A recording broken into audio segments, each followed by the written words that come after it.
ಆತ್ಮೀಯ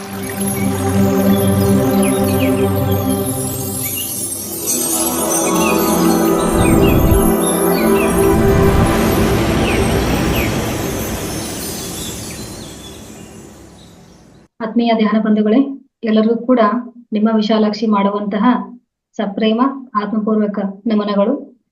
ಯಾವತ್ತೂ ನಮ್ಮೆಲ್ಲರ ಆರಾಧ್ಯ, ನಮ್ಮೆಲ್ಲರ ಮಾರ್ಗದರ್ಶಕರು ಪಿತಾಮಹ ಬ್ರಹ್ಮರ್ಷಿ ಡಾಕ್ಟರ್ ಪತ್ರಿಜಿ ಗುರುಗಳಿಗೆ, ನನ್ನ ಆಧ್ಯಾತ್ಮಿಕ ಗುರುಗಳಿಗೆ ಆತ್ಮಪೂರ್ವಕ ನಮನಗಳನ್ನ ತಿಳಿಸುತ್ತಾ,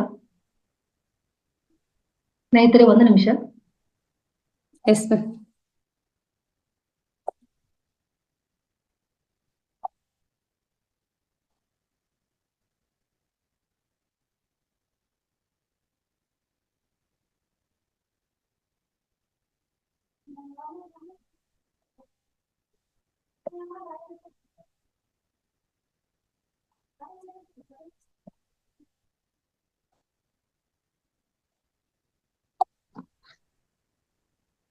ಏನ್ ಮೇಡಮ್ ಟಾಪಿಕ್ ಇವತ್ತು?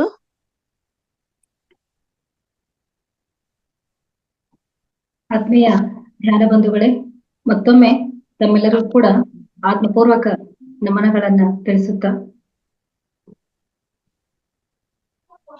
ಎಷ್ಟೋ ಸಾವಿರಾರು ವರ್ಷಗಳಿಂದ, ಲಕ್ಷ ಲಕ್ಷ ವರ್ಷಗಳಿಂದ, ಕೋಟ್ಯಾನು ಕೋಟಿ ವರ್ಷಗಳಿಂದ ಅಂತ ಹೇಳ್ಬೋದು. ಅದು ಲೆಕ್ಕನೇ ಇಲ್ಲ ಸ್ನೇಹಿತರೆ. ನಾವು ಲೆಕ್ಕ ಹಾಕ್ತೀವಿ ಅಂದ್ರೆ ಲೆಕ್ಕ ಮಾಡಕ್ಕಾಗಲ್ಲ. ಎಷ್ಟೋ ಯುಗಗಳಾಗಿದೆ, ಎಷ್ಟೋ ವರ್ಷಗಳಾಗಿದೆ, ಎಷ್ಟೋ ಜ್ಯೋತಿ ವರ್ಷಗಳಾಗಿದೆ ಈ ಒಂದು ಭೂಮಂಡಲ ಉದ್ಭವ ಆಗಿ.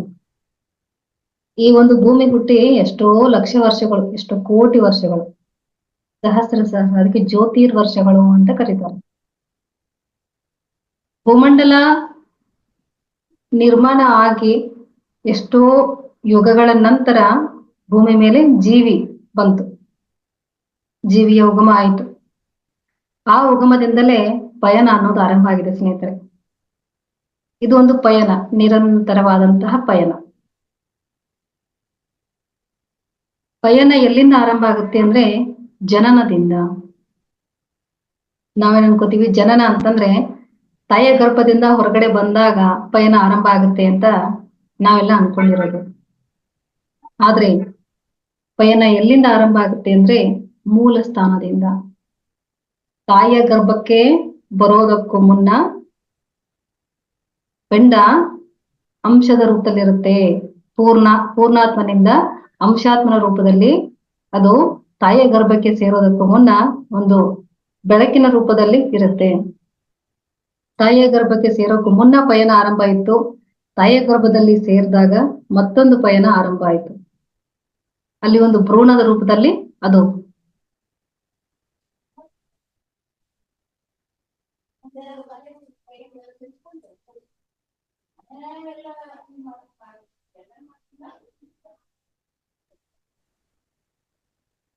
ಭೂಮಂಡಲದ ಪಯಣ ಆರಂಭ ಆಗೋದೇ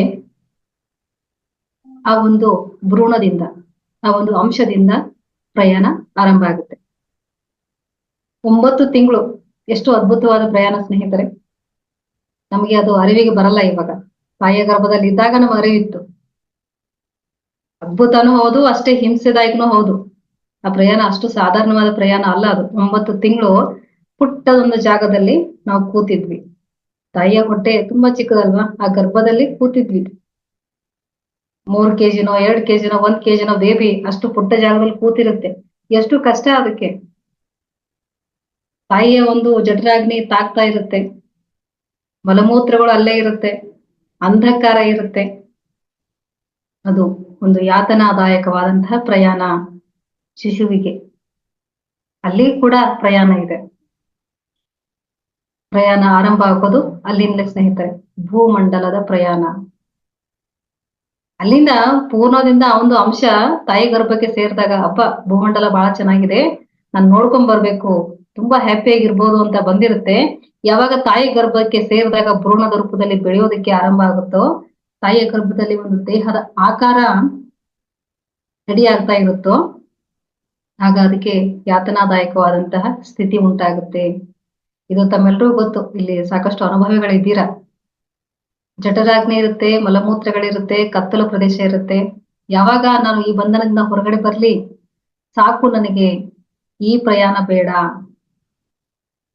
ಈ ಪ್ರಯಾಣ ಬೇಡ ಅಂತ ನಿರ್ಧರಿಸುತ್ತೆ ಆತ್ಮ. ಆದ್ರೆ ತಾಯಿಯ ಗರ್ಭದಿಂದ ಹೊರಗಡೆ ಬಂದ ತಕ್ಷಣ ಮತ್ತೆ ಅದನ್ನೆಲ್ಲ ಮರ್ತು ಬಿಡುತ್ತೆ. ನಾನು ಎಲ್ಲಿಂದ ಬಂದಿದ್ದೆ, ಅಷ್ಟು ಕಷ್ಟ ಬಿದ್ದು ನಾನು ಭೂಮಿಗೆ ಜನ್ಮ ತಗೊಂಡಿದ್ದೀನಿ ಅಂದ್ರೆ ಯಾವ್ದಕ್ಕೋಸ್ಕರ ಬಂದಿದ್ದೀನಿ? ಸ್ನೇಹಿತರೆ, ನಾವು ಪ್ರತಿದಿನ 24 ಗಂಟೆ ಕಷ್ಟ ಬೀಳ್ತೀವ. ಯಾವ್ದಕ್ಕೋಸ್ಕರ ಎಷ್ಟು ಕಷ್ಟ ಪಡ್ತಾ ಇದ್ದೀವಿ? ಹೊಟ್ಟೆ ತುಂಬ್ಕೊಳ್ಳೋಕೋಸ್ಕರನಾ? ಓಕೆ, ಎಷ್ಟಿದೆ ಹೊಟ್ಟೆ ನಮ್ದು? ಹಬ್ಬಪ್ಪ ಅಂದ್ರೆ ಒಂದು ಗೇನ್ ಹೊಟ್ಟೆ ಇದೆ, ಎಷ್ಟು ತುಂಬಸಕ್ಕಾಗತ್ತೆ? ಹಸಿವೆ ಇದ್ದಷ್ಟೇ ಊಟ ಮಾಡ್ಬೇಕಾ? ನಮ್ಮ ದೇಹ ಎಷ್ಟಿದೆಯೋ ಅಷ್ಟೇ ಹಾಸಿಗೆಯಲ್ಲಿ ಮಲಗ್ಬೇಕಾ? ಸಾಕಲ್ವಾ? ಜೀವನಕ್ಕೆ ಇಷ್ಟು ಸಾಕಲ್ವಾ? ಯಾಕೆ ಅತಿ ಅತಿ ಅತಿ ಅಂತ ಓಡ್ತಾ ಇದ್ದೀವಿ? ನಾವು ಯಾವುದಕ್ಕೆ ಬಂದಿದ್ದೀವಿ, ಯಾವುದಕ್ಕೋಸ್ಕರ ನಾವು ಜನ್ಮ ತಗೊಂಡಿದ್ದೀವಿ ಅನ್ನೋದನ್ನ ತಿಳ್ಕೊಳ್ಳೋದಕ್ಕೆ ಈ ಭೂಮಂಡಲದ ಪಯಣ ಸ್ನೇಹಿತರೆ. ಎಷ್ಟು ಅದ್ಭುತ ಅಂತ ಹೇಳ್ತೀರಾ? ಬಾಲ್ಯ ಒಂದು ಪಯಣ ಎಷ್ಟು ಅದ್ಭುತವಾಗಿರುತ್ತೆ. ಏನೇನೋ ಕಾಣಿಸ್ತಾ ಇರುತ್ತೆ ಮಕ್ಕಳಿಗೆ, ಹಾಗಿದೆ ಹೀಗಿದೆ, ಎಷ್ಟು ಅರ್ಥಪೂರ್ವ ಅಂತ ಕ್ವೆಶನ್ಸ್ ಕೇಳ್ತಾ ಇರುತ್ತೆ ಮಕ್ಕಳು. ದೇವ್ರು ಯಾಕೆ ಕಾಣಿಸಲ್ಲ? ಹಾಗಾದ್ರೆ ದೇವಸ್ಥಾನ ಅಂತ ಯಾಕೆ ಕರೀತಾರೆ? ದೇವ್ರು ಯಾಕೆ ಮಾತಾಡಲ್ಲ ಅಂತ ಕೇಳ್ತಿರ್ತವೆ ಮಕ್ಕಳು. ಎಷ್ಟು ಅದ್ಭುತ ಅದು, ನೇರವಾದಂತ ಪ್ರಶ್ನೆ ಅಷ್ಟೇ. ಅದೇ ಸತ್ಯ. ಆದ್ರೆ ವಯಸ್ಸಾದ ಹಾಗೆ ಬಾಲ್ಯಾವಸ್ಥೆಯಿಂದ ಯೌವನಾವಸ್ಥೆಗೆ ಬಂದ ನಂತರ ಅದು ಕೂಡ ಬದಲಾಗುತ್ತೆ. ಅದು ಒಂದು ಪಯಣ. ಪ್ರೌಢಾವಸ್ಥೆಗೆ ಬಂದಾಗ ಒಂದಷ್ಟು ಪ್ರಬುದ್ಧ ಯೋಚನೆಗಳು ಬರುತ್ತೆ. ಜೀವನವನ್ನ ಕಟ್ಕೋಬೇಕು, ಜೀವನ ಹಾಗೆ ಇರ್ಬೇಕು, ಜೀವನ ಹೇಗೆ ಇರ್ಬೇಕು ಅನ್ನೋದ್ರಲ್ಲಿ ಕೆಲವೊಬ್ರು ಸರಿಯಾದ ನಿರ್ಧಾರನ ತಗೊಂಡು ಒಳ್ಳೆ ದಾರಿನ ಆಯ್ಕೆ ಮಾಡ್ಕೋತಾರೆ. ಇನ್ನು ಕೆಲವಷ್ಟು ಪ್ರಬುದ್ಧತೆ ಸರಿಯಾಗಿರೋದಿಲ್ಲ, ತಪ್ಪು ಮಾರ್ಗದರ್ಶನವನ್ನ ತಗೊಂಡು ತಪ್ಪು ದಾರಿಯನ್ನ ಹಿಡಿತಾರೆ. ಯಾವುದು ತಪ್ಪಂತಲ್ಲ, ಆದ್ರೆ ನಾವು ಆಯ್ಕೆ ಮಾಡ್ಕೊಳ್ತಕ್ಕಂತಹ ವಿಧಾನ ಸರಿ ಇರ್ಬೇಕು ಅಷ್ಟೆ. ನಮ್ಮ ಜೀವನದ ದಾರಿಯನ್ನ ಆಯ್ಕೆ ಮಾಡ್ಕೊಳ್ಳುವ ವಿಧಾನ ಸರಿ ಇರ್ಬೇಕು. ಪ್ರೌಢಾವಸ್ಥೆಗೆ ಬರ್ತೀವಿ. ಪ್ರೌಢಾವಸ್ಥೆಯಲ್ಲಿ ಎಲ್ಲಾ ರೀತಿಯ ವ್ಯವಸ್ಥೆನ ನಾವೇ ಕಟ್ಕೋತೀವಿ. ನಮ್ ಜೀವನಕ್ಕೆ ಏನ್ ಬೇಕು ಅನ್ನೋದನ್ನೆಲ್ಲ ಕಟ್ಕೋತೀವಿ. ಆದ್ರೆ ಒಂದನ್ನ ಕಟ್ಕೊಳ್ಳೋದಿಲ್ಲ. ನಾನು ಯಾಕೆ ಬಂದಿದ್ದೀನಿ ಅನ್ನೋದನ್ನ ಮಾತ್ರ, ಯಾವ ಮಾರ್ಗ ಹಿಡಿದ್ರೆ ನಾನು ಕಟ್ಕೋತೀನಿ ಅನ್ನುವಂತಹ ಅರಿವು ಮನುಷ್ಯನಿಗೆ ಬರಲ್ಲ. ಆಯ್ತು, ಯೌವನಾವಸ್ಥೆಯಲ್ಲಿ ಎಲ್ಲವೂ ಆಯ್ತು, ಮದ್ವೆ ಆಯ್ತು, ಮಕ್ಕಳಾಯ್ತು, ಒಂದು ಸಮಗ್ರವಾದಂತಹ ಜೀವನವನ್ನ ಕಟ್ಕೊಂಡ ಆದ್ಮೇಲೆ ಪ್ರೌಢಾವಸ್ಥೆ ಹಾಗೆ ಇರುತ್ತಾ? ಯೌವನಾವಸ್ಥೆ ಇಲ್ಲ, ಮುಪ್ಪು ಆವರಿಸುತ್ತೆ, ನಿಧಾನವಾಗಿ ಮುಪ್ಪು ಆವರಿಸುತ್ತೆ. ಆಗ ನೋಡಿ ಶುರುವಾಗುತ್ತೆ, ನಾನು ಹುಟ್ಟಿನಿಂದ ಇಲ್ಲಿಯವರೆಗೆ ಏನ್ ಮಾಡಿದೆ, ನಾನು ಯಾವುದಕ್ಕೋಸ್ಕರ ಬಂದಿದ್ದೀನಿ. ನಿರಂತರವಾಗಿ ನಂಗೆ ಇದೆಲ್ಲ ಬೇಕು ಬೇಕು ಬೇಕು ಅಂತ ಇದ್ದೀನಿ. ಈ ಬೇಕು ಅನ್ನುವಂತಹ ದೃಶ್ಯ ಇನ್ನೂ ಯಾಕೆ ಕಡಿಮೆ ಆಗ್ತಾ ಇಲ್ಲ? ಇಷ್ಟೆಲ್ಲಾ ಮಾಡ್ಕೊಂಡಿದ್ದೀನಿ ನನಗೋಸ್ಕರ, ಆದ್ರೂ ಇನ್ನೂ ಬೇಕು ಅಂತ ಇದೆ. ಬೇಕು ಅನ್ನೋದು ಯಾವುದು? ಮುಖ್ಯವಾಗಿ ಆ ಬೇಕುವಿನ ಹಿಂದೆ ಹೋಗಿನೇ ನಾನು ಈ ತರ ಆಗಿತ್ತು. ಹಾಗಾದ್ರೆ ನಾನು ಕಂಡ್ಕೋಬೇಕಾಗಿರೋದೇನು? ಏನಿಲ್ಲ ಸ್ನೇಹಿತರೆ, ಭೂಮಂಡಲದ ಮೇಲೆ ಎಲ್ಲಾನು ಇದೆ. ಹೊರಗಡೆನೂ ಎಲ್ಲ ಇದೆ, ನಮ್ಮ ಒಳಗಡೆನೂ ಎಲ್ಲ ಇದೆ. ಹೊರಗಡೆ ಎಷ್ಟು ತಿರುಗಾಡ್ತೀವಲ್ಲ ಅಷ್ಟು ಒಳಗಡೆನೂ ಸಹ ತಿರುಗಾಡ್ಬೇಕು, ಅಂತರ್ ಪ್ರಯಾಣವನ್ನು ಸಹ ಮಾಡ್ಬೇಕು. ಮನುಷ್ಯನ ಸ್ವಭಾವ ಎಂತದ್ದು ಅಂದ್ರೆ, ತನ್ನನ್ನ ತಾನು ಅರಿತುಕೊಂಡು ತನ್ನಲ್ಲಿ ಏನು ಬದಲಾವಣೆ ಬೇಕಾಗಿದೆ ಅನ್ನೋದನ್ನ ತಿಳ್ಕೊಂಡ್ಬಿಟ್ಟ ಅಂದ್ರೆ ಅವನ ಪ್ರಯಾಣವೇ ಅದ್ಭುತವಾಗಿರುತ್ತೆ. ನಾವು ಇನ್ನೊಬ್ಬರನ್ನ ಬದಲಾವಣೆ ಮಾಡ್ತೀವಿ, ಇನ್ನೊಬ್ಬರನ್ನ ಬದಲಾಯಿಸ್ತೀವಿ ಅಂತಂದ್ರೆ ಸಾಧ್ಯನೇ ಇಲ್ಲ ಸ್ನೇಹಿತರೆ. ಪತ್ರಿಜಿ ಗುರುಗಳನ್ನ ಒಬ್ರು ಕೇಳ್ತಾರೆ, ಇನ್ನೊಬ್ಬರನ್ನ ಅರ್ಥ ಮಾಡ್ಕೊಳ್ಳೋದು ಹೇಗೆ, ಇನ್ನೊಬ್ಬರನ್ನ ಪ್ರೀತಿಸೋದು ಹೇಗೆ ಅಂತ ಕೇಳ್ತಾರೆ. ಅರೆ ಬಾಬಾ, ಮೊದಲು ನಿನ್ನನ್ನ ನೀನು ಪ್ರೀತಿಸು, ನಿನ್ನನ್ನ ನೀನು ಸರಿಯಾಗಿ ಅರ್ಥ ಮಾಡ್ಕೊ, ಆಗ ಇನ್ನೊಬ್ಬರನ್ನ ಪ್ರೀತಿಸೋದಕ್ ಸಾಧ್ಯ ಆಗುತ್ತೆ, ಇನ್ನೊಬ್ಬರನ್ನ ಅರ್ಥ ಮಾಡ್ಕೊಳ್ಳೋದಕ್ಕೆ ಸಾಧ್ಯ ಆಗುತ್ತೆ ಅನ್ನೋ ಮಾತನ್ನ ಪತ್ರಿಜಿ ಸರ್ ಹೇಳಿದ್ದಾರೆ. ಎಷ್ಟು ಅರ್ಥ ಇದೆ ಅಲ್ವಾ ಸ್ನೇಹಿತರೆ? ಈ ಒಂದು ಪ್ರಯಾಣದುದ್ದಕ್ಕೂ ನಾವು ಮಾಡ್ತಾ ಇರೋದೇನು? ಅಥಣಿಯಿಂದ ಬೆಂಗಳೂರುವರೆಗೆ ಪ್ರಯಾಣ ಇದೆ. ಆ ಪ್ರಯಾಣದುದ್ದಕ್ಕೂ ತುಂಬಾ ಸುದೀರ್ಘ ಗಂಟೆಗಳ ಪ್ರಯಾಣ, ತುಂಬಾ ಹೊತ್ತಿನ ಪ್ರಯಾಣ, 12 ತಾಸಿನ ಪ್ರಯಾಣ ಅಂದಾಗ ತಲೆಯಲ್ಲಿ ಒಂದಿಷ್ಟು ಯೋಚನೆ ಬರುತ್ತೆ. ಇಷ್ಟು ಗಂಟೆಗಳ ಕಾಲ ನಾನು ಪ್ರಯಾಣ ಮಾಡ್ಬೇಕಾಗಿದೆ, ಸುಮ್ನೆ ಕೂತ್ಕೋಬೇಕಾ? ಪಕ್ಕದಲ್ಲಿರೋರ್ನ ಪರಿಚಯ ಮಾಡ್ಕೊಂಡ ಅನ್ಸುತ್ತೆ. ಒಂದ್ಸತಿ ಏನ್ ಅನ್ಸುತ್ತೆ, ಏನೋ ಬೇಡ, ಸುಮ್ನೆ ನನ್ನ ಪಾಡಿಗೆ ನಾನು ಇರ್ಬೇಕು ಅನ್ಸುತ್ತೆ. ಒಂದೊಮ್ಮೆ ಒಳ್ಳೆ ಬುಕ್ ಇದ್ರೆ ಓದೋಣ ಅಂತ ಅನ್ಸುತ್ತೆ, ತಿಂಡಿ ಇದ್ರೆ ತಿನ್ಬೋದಿತ್ತಲ್ಲ ಅಂತ ಅನ್ಸುತ್ತೆ ಒಬ್ಬರೇ ಪ್ರಯಾಣ ಮಾಡ್ತಿರ್ಬೇಕಾದ್ರೆ. ಒಮ್ಮೆ ನಾನು ಒಬ್ಬಳೇ ಹೋಗ್ತಿದ್ದೀನ ಅಂತ ಅನ್ಸುತ್ತೆ.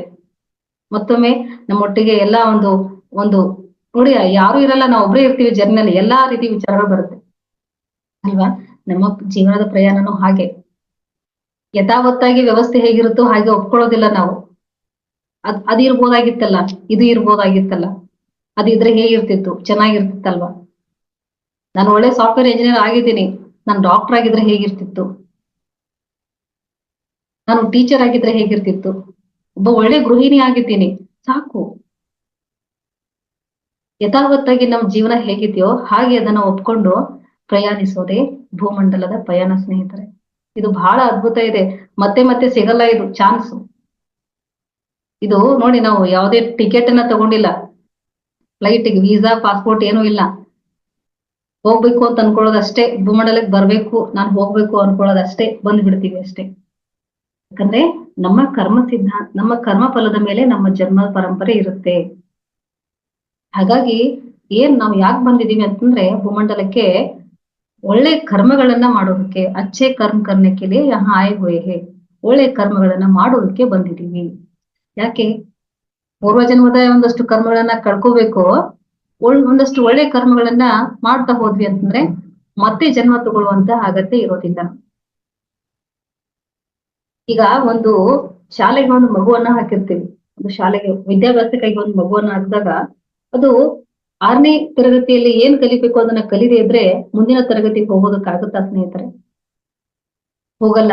ಆಗ ನಾವು ಡಿಸೈಡ್ ಮಾಡ್ತೀವಿ, ಅವನಿಗೆ ಇನ್ನೂ ಸರಿಯಾಗಿ ಅರಿವಿನ ಮಟ್ಟ ಬೆಳೆದಿಲ್ಲ, ದೊಡ್ಡ ಏತೆಗೆ ಹೋದ್ರೆ ಅವನಿಗೆ ಯಾವುದೇ ವಿದ್ಯಾಭ್ಯಾಸ ತಲೆಗೆ ಹತ್ತಲ್ಲ, ಹಾಗಾಗಿ ಮತ್ತೊಮ್ಮೆ ಅದೇ ತರಗತಿಯಲ್ಲಿ ಕೂರ್ಸೋಣ ಅಂತ ನಾವು ಡಿಸೈಡ್ ಮಾಡ್ತೀವಿ ಅಲ್ವಾ. ಅದೇ ತರಹ ನಾವು ಈ ಜನ್ಮದಲ್ಲಿ ಯಾವ ವಿಷಯ ನಮ್ಗೆ ಅರ್ಥ ಆಗೋದಿಲ್ವೋ, ಯಾವ ನಮ್ಮ ಅರಿವಿಗೆ ಬರೋದಿಲ್ವೋ, ನಾನು ಯಾಕೆ ಬಂದಿದ್ದೀನಿ ಅನ್ನೋವಂತಹ ಸತ್ಯವೇ ನನ್ನ ಅರಿವಿಗೆ ಬರ್ಲಿಲ್ಲ ಅಂತಂದ್ರೆ ಮತ್ತೆ ಇದೇ ತರಗತಿಗೆ ಬರ್ಬೇಕಾಗುತ್ತೆ. ಇದು ಪ್ರಯಾಣ ಸ್ನೇಹಿತರೆ, ಮತ್ತೆ ಬರ್ಬೇಕಾಗತ್ತೆ. ಏನ್ ಕಲ್ತಿಲ್ವೋ ಕಲಿಯೋದಕ್ ಬರ್ಬೇಕಾಗತ್ತೆ, ಏನ್ ತಿಳಿದಿಲ್ವೋ ತಿಳಿಯೋದಕ್ಕೆ ಬರ್ಬೇಕಾಗತ್ತೆ, ಅಥವಾ ಏನ್ ತಿಳಿಸ್ಬೇಕಾಗಿದೆಯೋ ಅದನ್ನ ತಿಳಿಸೋದಕ್ಕೆ ಬರ್ಬೇಕಾಗತ್ತೆ. ಹಾಗೆ ಎಷ್ಟೋ ಜನ ಬಂದ್ರು, ಸಾಮಾನ್ಯ ಮನುಷ್ಯರಂತೇನೆ ಬಂದು ದೈವತ್ವವನ್ನ ಹೊಂದಿ ಆ ದೈವತ್ವದ ಅಂಶವನ್ನ ಇಡೀ ಭೂಮಿ ಮೇಲೆ ಸಾರಿ ಹೋದ್ರು. ದಾಸರು ಬಂದ್ರು, ಕೀರ್ತನೆಗಳು ಬಂದ್ವು, ಪ್ರವಚನಗಳು ಬಂದ್ವು, ವೇದಗಳು ಬಂದ್ವು, ಪುರಾಣಗಳು ಬಂದ್ವು, ಸಾಹಿತ್ಯ ಬಂತು.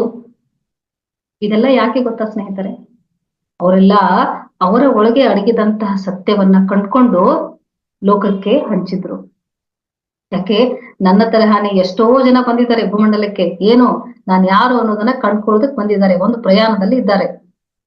ಎಲ್ಲರೂ ಪ್ರಯಾಣ ಒಂದೇ ತರ ಇರಲ್ಲ ಸ್ನೇಹಿತರೆ.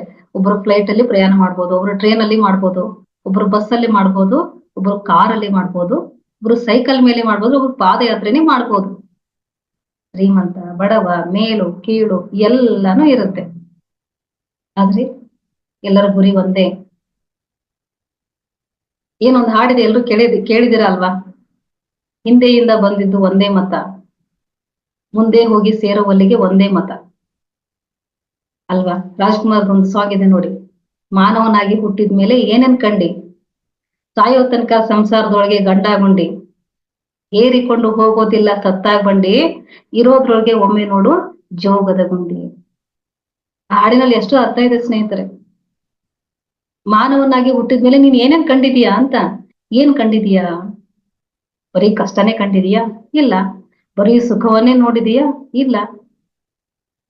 ಎಲ್ಲವನ್ನ ನೋಡಿದೀವಿ, ಸುಖವನ್ನ ನೋಡಿದೀವಿ, ಕಷ್ಟವನ್ನ ನೋಡಿದೀವಿ, ನಗು ಅಳು ಎಲ್ಲ ನೋಡಿದೀವಲ್ವಾ. ಯಾಕೆ ಮತ್ತೆ ಬರೀ ದುಃಖನೇ ಹಿಡ್ಕೊಂಡ್ ಕೂತಿದೀವಿ? ಬಿಡ್ಬೇಕು ಸ್ನೇಹಿತರೆ. ಹಿಂದೆಯಿಂದ ಬಂದದ್ದು ಒಂದೇ ಮತ, ಮುಂದೆ ಹೋಗಿ ಸೇರುವಲ್ಲಿಗೆ ಒಂದೇ ಮತ. ಮತ್ತೆ ನಾವೆಲ್ಲೂ ಹೋಗಿ ಸೇರ್ಬೇಕಾಗಿದೆ. ಈಗ ಮತ್ತೆ ಒಂದು ನದಿ ಹುಟ್ಟಿದೆ, ನದಿ ಕೆರೆ ಆಗುತ್ತೆ, ನದಿ ಆಗುತ್ತೆ, ಹಳ್ಳ ಕೊಳ್ಳಗಳಾಗುತ್ತೆ. ಆದ್ರೆ ಅದು ಹೋಗಿ ಸೇರೋದೆಲ್ಲಿ? ಸಾಗರದಲ್ಲಿ ಅಲ್ವಾ. ನಾವು ಹೆಣ್ಣಾಗಿ ಹುಟ್ಟಿರ್ಬೋದು, ಗಂಡಾಗಿ ಹುಟ್ಟಿರ್ಬೋದು, ಬೇರೆ ಬೇರೆ ವ್ಯವಸ್ಥೆಗಳಲ್ಲಿ ಜೀವನ ಮಾಡ್ತಾ ಇರ್ಬೋದು, ಆದ್ರೆ ನಾವೆಲ್ಲ ಹೋಗಿ ಸೇರೋದೆಲ್ಲಿ? ನಮ್ಮ ಪಯಣದ ಅಂತಿಮ ಘಟ್ಟ ಯಾವುದು? ಪೂರ್ಣದಲ್ಲಿ. ನಾವೆಲ್ಲ ಪೂರ್ಣ ಆಗೋದಕ್ಕೇನೆ ಬಂದಿದ್ದಲ್ವಾ. ಈ ಭೂಮಂಡಲ ಪ್ರಯಾಣದ ಉದ್ದೇಶ ಇದೆ ಸ್ನೇಹಿತರೆ, ಪೂರ್ಣ. ಅದಕ್ಕೆ ಹೇಳಿದ್ದು ಪೂರ್ಣ ಮದಃ ಪೂರ್ಣ ಮಿದಃ ಪೂರ್ಣಾತ್ ಪೂರ್ಣ ಮುದಚ್ಚತೆ. ನಾನು ಪೂರ್ಣನೇ ಇದ್ದೆ, ಪೂರ್ಣದಿಂದ ಬಂದಂತಹ ಒಂದು ಅಂಶ ನಾನು ಮತ್ತೆ ಯಾವ್ದಕ್ ಬಂದಿದ್ದೀನಿ? ಪೂರ್ಣ ಆಗೋದಕ್ಕೆ ಬಂದಿದ್ದೀನಿ. ಪೂರ್ಣಾತ್ ಪೂರ್ಣ ಮುದಚ್ಚತೆ, ಪೂರ್ಣ ಆಗೋದಕ್ ಬಂದಿದ್ದೀನಿ, ನಾನು ಮತ್ತೆ ಪೂರ್ಣ ಆಗ್ತೀನಿ. ಬೇರೆ ಯಾರು ಮಾಡಲ್ಲ ಸ್ನೇಹಿತರೆ, ನಾವೇ ಆಗ್ಬೇಕಷ್ಟೆ. ನೀವು ಒಂದು ಏನು ಸ್ವಲ್ಪ ಅರ್ಥ ಆಗೋ ತರ ಹೇಳ್ತೀನಿ. ಏನಂದ್ರೆ ಭೂಮಂಡಲದ ಒಂದು ವ್ಯವಸ್ಥೆ ಹೇಗಿದೆ ಅಂತಂದ್ರೆ ಸ್ನೇಹಿತರೆ, ಅಪರಿಪೂರ್ಣತೆಯಿಂದ ಪರಿಪೂರ್ಣತೆ ಕಡೆಗೆ ಹೋಗ್ತಾ ಇಲ್ಲ ಈ ಹೊಸ ಯುಗ. ಪರಿಪೂರ್ಣತೆ ಕಡೆಯಿಂದ ಇನ್ನಷ್ಟು ಪರಿಪೂರ್ಣತೆ ಹೊಂದೋಕೆ ಪ್ರಯತ್ನ ಮಾಡ್ತಾ ಇದೆ. ಆಲ್ರೆಡಿ ಪರಿಪೂರ್ಣ ಇದೆ, ಮತ್ತಷ್ಟು ಪರಿಪೂರ್ಣತೆ ಕಡೆಗೆ ನಾವು ಹೋಗ್ತಾ ಇದ್ದೀವಿ. ಫಾರ್ ಎಕ್ಸಾಂಪಲ್ ಹೇಳ್ಬೇಕಂದ್ರೆ, ಒಂದು ಕಾಮನ್ ಆಗಿ ನಾನ್ ನೋಡಿರ್ತಕ್ಕಂಥದ್ದು ಎಲ್ಲಾ ದೇವಸ್ಥಾನಗಳಿತ್ತು. ನಾವು ಹುಟ್ಟಿದಾರದಿಂದ ಇಲ್ಲಿವರೆಗೆ ಒಂದಷ್ಟು ದೇವಸ್ಥಾನ ನೋಡಿದೀವಿ. ಅದೇ ದೇವಸ್ಥಾನಗಳು ಮತ್ತೆ ಪುನರುಜ್ಜೀವನಗೊಳ್ತಾ ಇದೆ ಹೊಸ ಶೈಲಿಯಲ್ಲಿ. ನೀವೆಲ್ಲ ನೋಡಿದಿರಲ್ವಾ? ಈಗ ಎಲ್ಲಾ ಕಡೆಗೆ ಒಂದೇ ಮಾದರಿಯಲ್ಲಿ ದೇವಸ್ಥಾನಗಳು ಬರ್ತಾ ಇದೆ. ಮತ್ತಷ್ಟು ಪರಿಪೂರ್ಣ ಇರುವಂತಹ ಅದೇ ಕಟ್ಟಡಗಳು ಮತ್ತಷ್ಟು ಪರಿಪೂರ್ಣ ರೀತಿಯಲ್ಲಿ ಈ ಯುಗಕ್ಕೆ ಬೇಕಾಗಿದೆ.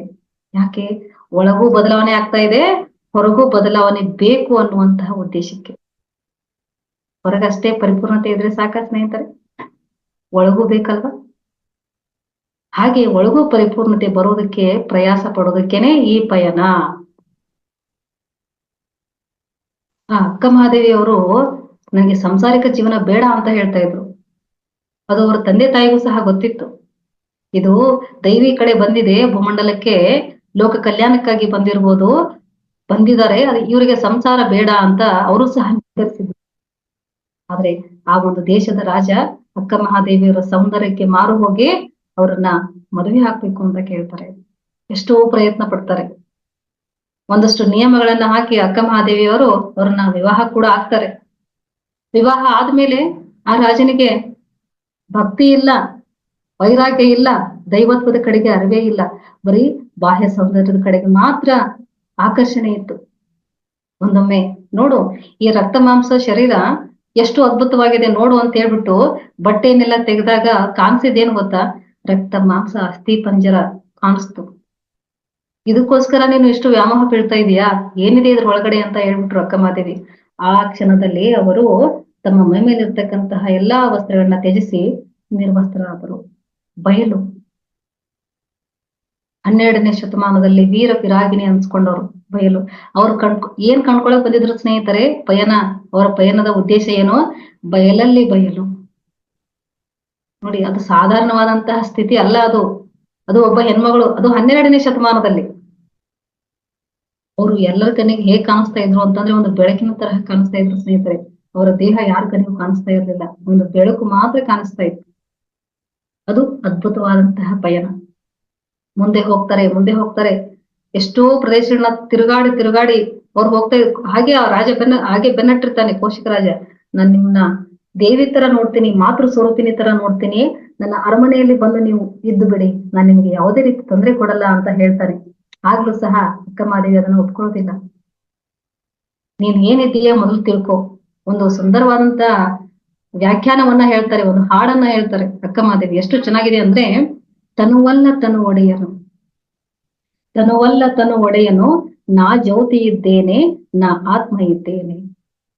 ತನುವಲ್ಲ ತನು ಒಡೆಯನು. ಈಗ ನೋಡಿ, ನಾವು ದೇಹದಲ್ಲಿ ಇದ್ದೀವಿ, ಆದ್ರೆ ಈ ದೇಹದ ಒಡೆಯರು ನಾವಲ್ಲ. ದೇಹದ ಒಡೆಯ ದೇಹ ಅಲ್ಲ, ದೇಹದ ಒಳಗೆ ಇದ್ದಂತವನು ದೇಹದ ಒಡೆಯ. ತನುವಲ್ಲ ತನು ಒಡೆಯನು. ನಾನು ಅಂತ ನಾವೇನ್ ಹೇಳ್ತೀವಲ್ಲ, ಈ ದೇಹನೇ ನಮ್ಮದಲ್ಲ ಸ್ನೇಹಿತರೆ. ನಾವ್ ಯಾರು ಮಾಲೀಕರು? ಯಾರು ಮಾಲೀಕರು? ನಾನು ಅದ್ರ ಮಾಲೀಕ, ನಾನು ಇದ್ರ ಮಾಲೀಕ ಅಂತ ಹೇಳ್ತೀವಿ. ನಮ್ಮ ದೇಹದ ಮಾಲೀಕರೇ ನಾವಲ್ಲ. ತುಂಬಾ ಬೇಸರ ಆಗಿದ್ಯಾ? ತುಂಬಾ ಲಾಸ್ ಆಗಿದ್ಯಾ? ಬಿಸ್ನೆಸ್ ನಲ್ಲಿ, ಜೀವನದಲ್ಲಿ ತುಂಬಾ ಜಿಗುಪ್ಸೆ ಬಂದಿದ್ಯಾ? ಯಾರೋ ನಮ್ಮ ಮಾಲೀಕರು ನಮಗೆ ಹಿಂಸೆ ಕೊಡ್ತಿದ್ದಾರೆ ಅನ್ನಿಸ್ತಾ ಇದೆಯಾ? ಇದೊಂದು ತಲೆಯಲ್ಲಿ ಇಟ್ಕೊಂಬಿಡಿ. ಯಾರ ಮಾಲೀಕರು ಅಲ್ಲ. ಯಾಕೆ? ನನ್ನ ದೇಹದ ಮಾಲೀಕನೇ ನಾನಲ್ಲ ಅಂದಾಗ ಯಾಕೆ ಜಿಗುಪ್ಸೆ? ಯಾಕೆ ಅವಮಾನದ ಮಾತುಗಳನ್ನ ತಗೊಂಡು ಜೀವನದ ಸಂತೋಷವನ್ನ ಹಾಳು ಮಾಡ್ಕೊಳ್ಳೋದು? ಮುಂದೆ ಹೇಳ್ತಾರೆ, ಅನಾದಿ ಅವಿನಾಶಿ ಚೈತನ್ಯ ಆತ್ಮ ನಾನು. ಅನಾದಿ ನಾನು, ನನಗೆ ಆದಿ ಅಂತ್ಯಗಳಿಲ್ಲ. ಅವಿನಾಶಿ ಆತ್ಮ ನಾನು ದೇಹ ಅಲ್ಲ. ಅವಿನಾಶಿ ಆತ್ಮ ನಾನು. ನೀನು ಯಾವುದಕ್ಕೆ ಮೋಹ ಬೀಳ್ತಿದ್ಯಾ ಮಹಾರಾಜ? ಆತ್ಮನನ್ನ ಮೋಹಿಸ್ತೀಯ? ಯಾಕೆ ಆತ್ಮನಿಗೆ ಆಕಾರನೇ ಇಲ್ಲ. ಮುಂದೆ ಹೇಳ್ತಾರೆ, ಅಸ್ಥಿ ಪಂಜರದ ಮಾಂಸ ಹಂದರದ, ಅಸ್ಥಿ ಪಂಜರದ ಮಾಂಸ ಹಂದರದ ಚರ್ಮದ ತನುವಿನಲ್ಲಿ ಕರ್ಮದ ಗೂಡಿನಲ್ಲಿ, ಚರ್ಮದ ತನುವಿನಲ್ಲಿ ಕರ್ಮದ ಗೂಡಿನಲ್ಲಿ ಬದುಕುತ್ತಿರುವ ಜ್ಯೋತಿ ನಾನು. ನೋಡಿ ಎಷ್ಟು ಚೆನ್ನಾಗಿದೆ. ಇದ್ರ ಒಳಗಡೆ ಎಲ್ಲ ಇದೆ. ಏನೆಲ್ಲ ಹೇಳಿ? ಚರ್ಮ, ರಕ್ತ, ಮಾಂಸ, ಮೂಳೆಗಳು, ಇದ್ರ ಮೇಲೆ ಒಂದು ಹೊದಿಕೆ ಇದೆ. ಅದಕ್ಕೆ ಇದು ಚೆನ್ನಾಗಿ ಕಾಣಿಸ್ತಾ ಇದೆ ಸ್ನೇಹಿತರೆ.